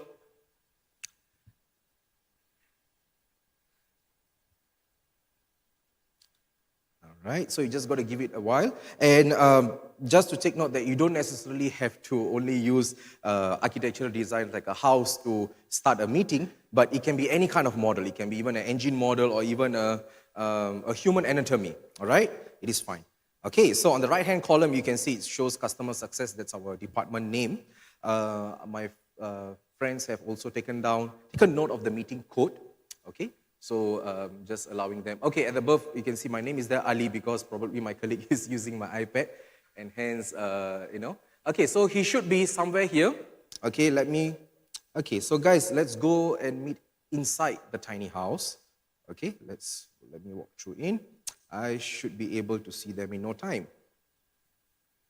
Okay, I think I saw someone. Okay. Guys, I think you guys have to be out because of the noise cancellation. Okay. Thank you.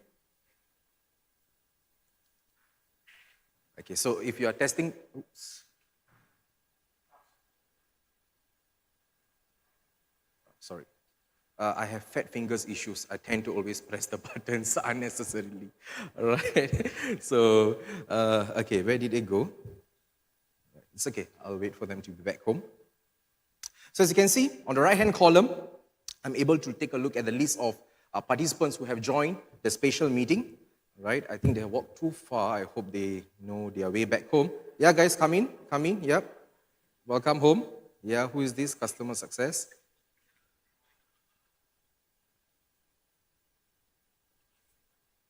Okay, so, okay, they are probably touring around. Don't stand too close to me, otherwise I won't be able to see you. Okay, I thought there was one more. Probably Alex entered the restroom. I'm not sure where he is. Okay, because it's a tiny house, so probably we are all just standing next to each other, but I can't see them. But what I'm going to do is, okay, to find them, right, I'm going to start dissecting the model. Okay. See if this works.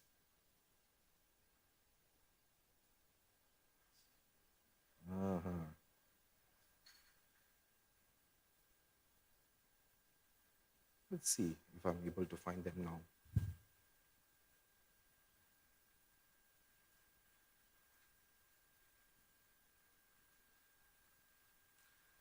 Okay, and also one thing to take note is a good Wi-Fi is always the key for a good lesson, all right? So today, it's too much of bandwidth here, so probably that might have been affected. I do not know where these guys have left, but nonetheless, I hope you managed to,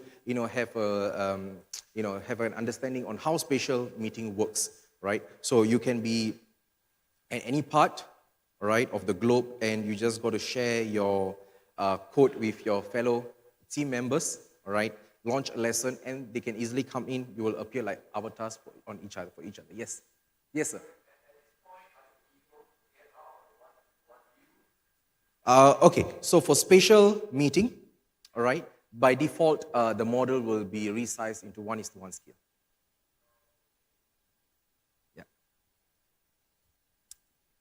Okay, guys, I do not know if you all are able to hear me, but if you all are able to hear me, please come back to the room. All right, I will end the lesson. Okay, so allow me. Yeah, I'm able to. It's okay, I've ended the lesson. So yeah, so that will be for spatial meeting. Okay, so we managed to also show you the experience. And for those premium users who probably just signed up with our account, all right, you will have the access to XR library. Okay, so on our homepage here, right, you will now be able to explore various kind of lessons. If you go to the top left-hand column, there's the hamburger menu. We have various levels and categories, all right? So if you are from the enterprise or you're from the TVET faculty, you can select on one of the topics and you can experience some of the use cases that we have already added for our premium users. And of course, these use cases were mostly created by our internal staff. So we just did it, for our premium users to have a taste of how a 3D lesson, all right, and experience is being looked like on EON-XR platform. And hence the information may be quite minimal, and may not be very intense, but at least, you get the idea on how to explore 3D lessons, all right? Free account, and you don't even have to pay for it. You scroll down, you'll be able to see various EON authors, and one of the most popular one is Mr. Dan, all right? He has created a lot of 3D and also 360 lessons, all right? For example, he has done a lesson on the Taj Mahal. Okay, let's see how a 360 experience looks like. Right, we have spent the whole day talking about 3D and AI, but 360 is also a very interesting lesson where if you have a 360 camera, okay, you can use that to take a picture of the location that you are in, and then you can start exploring it. On the left-hand column, there's still annotations, all right? You can still add annotations to your lesson. So you can see the audio and video files here, right? So this is right now, we are in AR mode, but I can always switch this on to touch mode, and hence, all right, I can also dissect the model by myself. I can switch to the next location. This is the external part of Taj Mahal. Okay, so usually our customers from the tourism sector, their lessons are mostly on 360 models. All right, so that's another way how you can add your experiences to your organization's library. So we have about 2 more minutes, so allow me to take a pause and let's see if there's any questions. Feel free to ask, we are almost coming to the end, so if you have any questions, just feel free to raise your hand and then we will see how we can help you. Thank you. Yes, sir. Just 1 second, we'll get you the mic.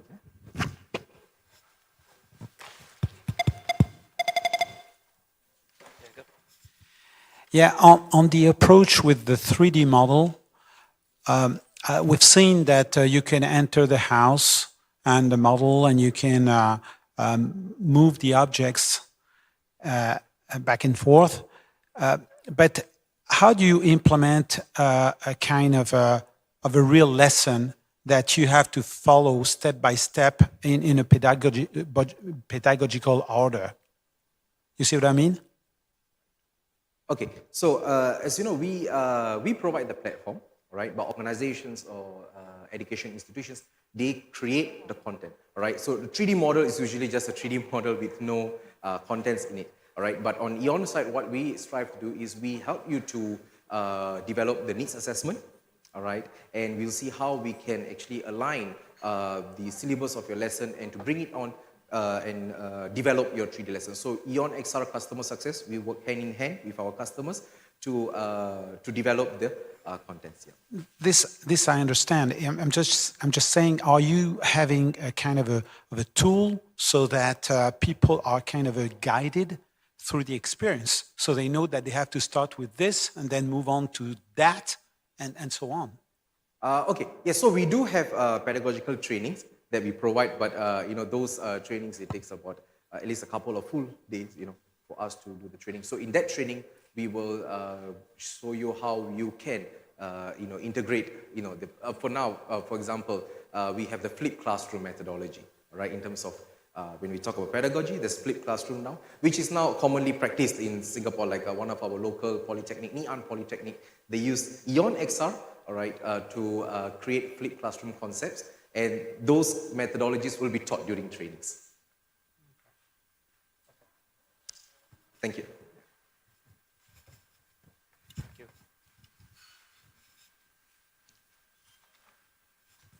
Okay, maybe we can take about one more question.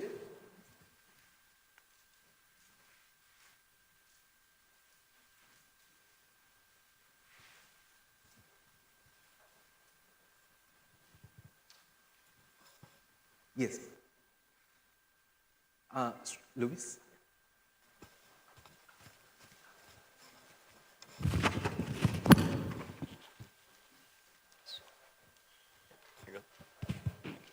This is not an open usage platform, right? You have to purchase or you have to have a contract with EON to get access to this software, right?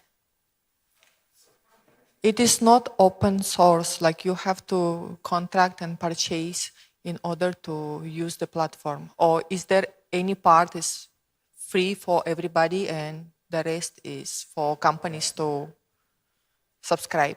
Very good question. So first of all, the underlying AI is open source, right? Like Llama, etc. We do have SDKs, and we're also planning, but we haven't had time to release all the code eventually. So today we are working through the SDK and we're working through the subcomponents that are open source. But the whole platform is not yet open source. It's not so much about our principle, it's about that we are running very fast and trying to catch up with the future. Okay, I think we had a lot of questions. And first of all, thank you, it's getting late. And the organizer said that we are getting towards the end, correct? Yeah. First of all, was really fun to have a dialogue with you. And I hope this dialogue has just started. We are here in Singapore. We are a Singaporean company also. And I do encourage you to continue this dialogue in the coming days and weeks. Our next big event, I want to take the opportunity to invite you all. It's going to happen at GITEX in Dubai. And it's going to be together with our partners from GCC. And I see 2 members there. So I hope to see you. It's going to be around October 16th. And then this year's theme is all about AI, if you looked at that. And on that note, I do want to thank all the organizers here for making this possible. And looking forward to see you. And I would just end by saying, we haven't even started it. So whatever you saw today, it's very much like when I started my career and I had these punch cards, right? We didn't have an interface. And I think artificial intelligence and what you saw today is about that. So we are warming up. Have a good one. Take care. Thank you, Dan. So much.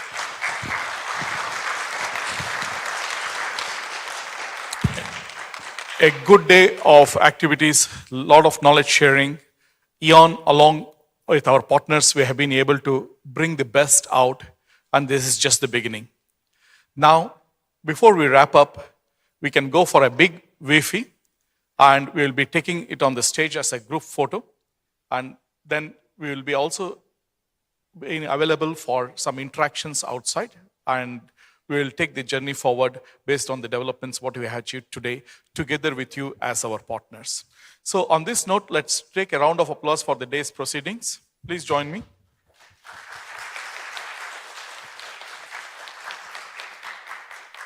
Just to share, like we are at NUS, this campus is rated as the 8th best campus in the world, not in Singapore, in the world.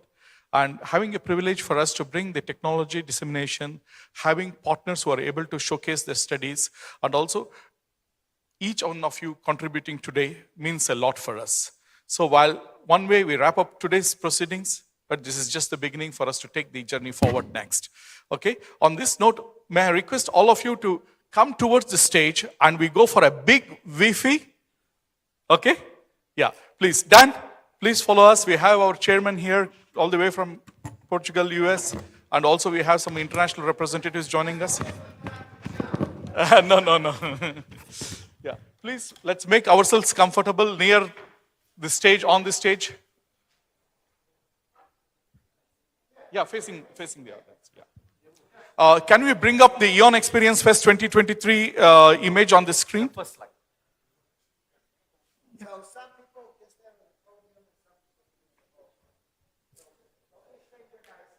Yeah. Some of you can come on the stage also here on the podium. Yeah, please join us. We'll just make a row. Yeah. Yeah.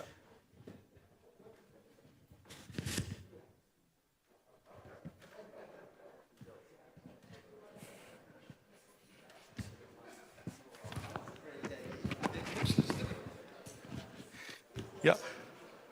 Please come in. Just a good group photograph. Yeah.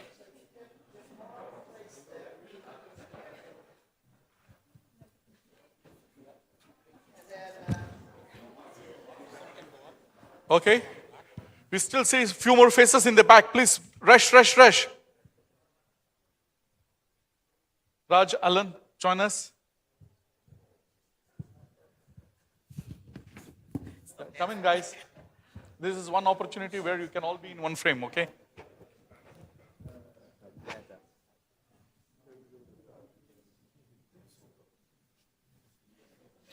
To be hidden.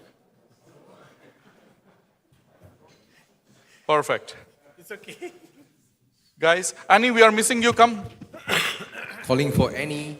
Run. Annie, HR manager of EON Reality. Yeah, she's the one.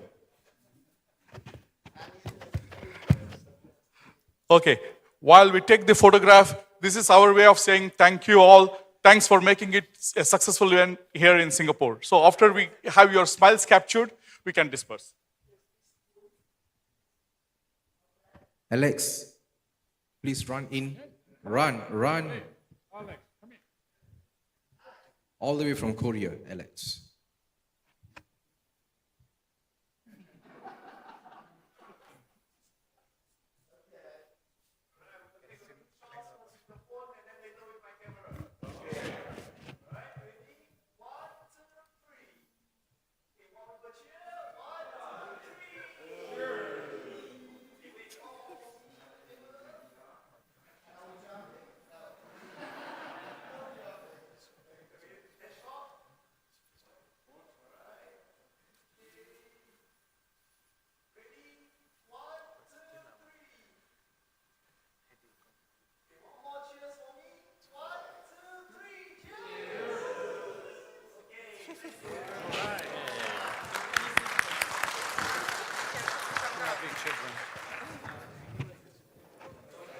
Thank you very much, everyone, and hope to see you all in our next EON Festival at Dubai. Have a great day ahead. Thank you.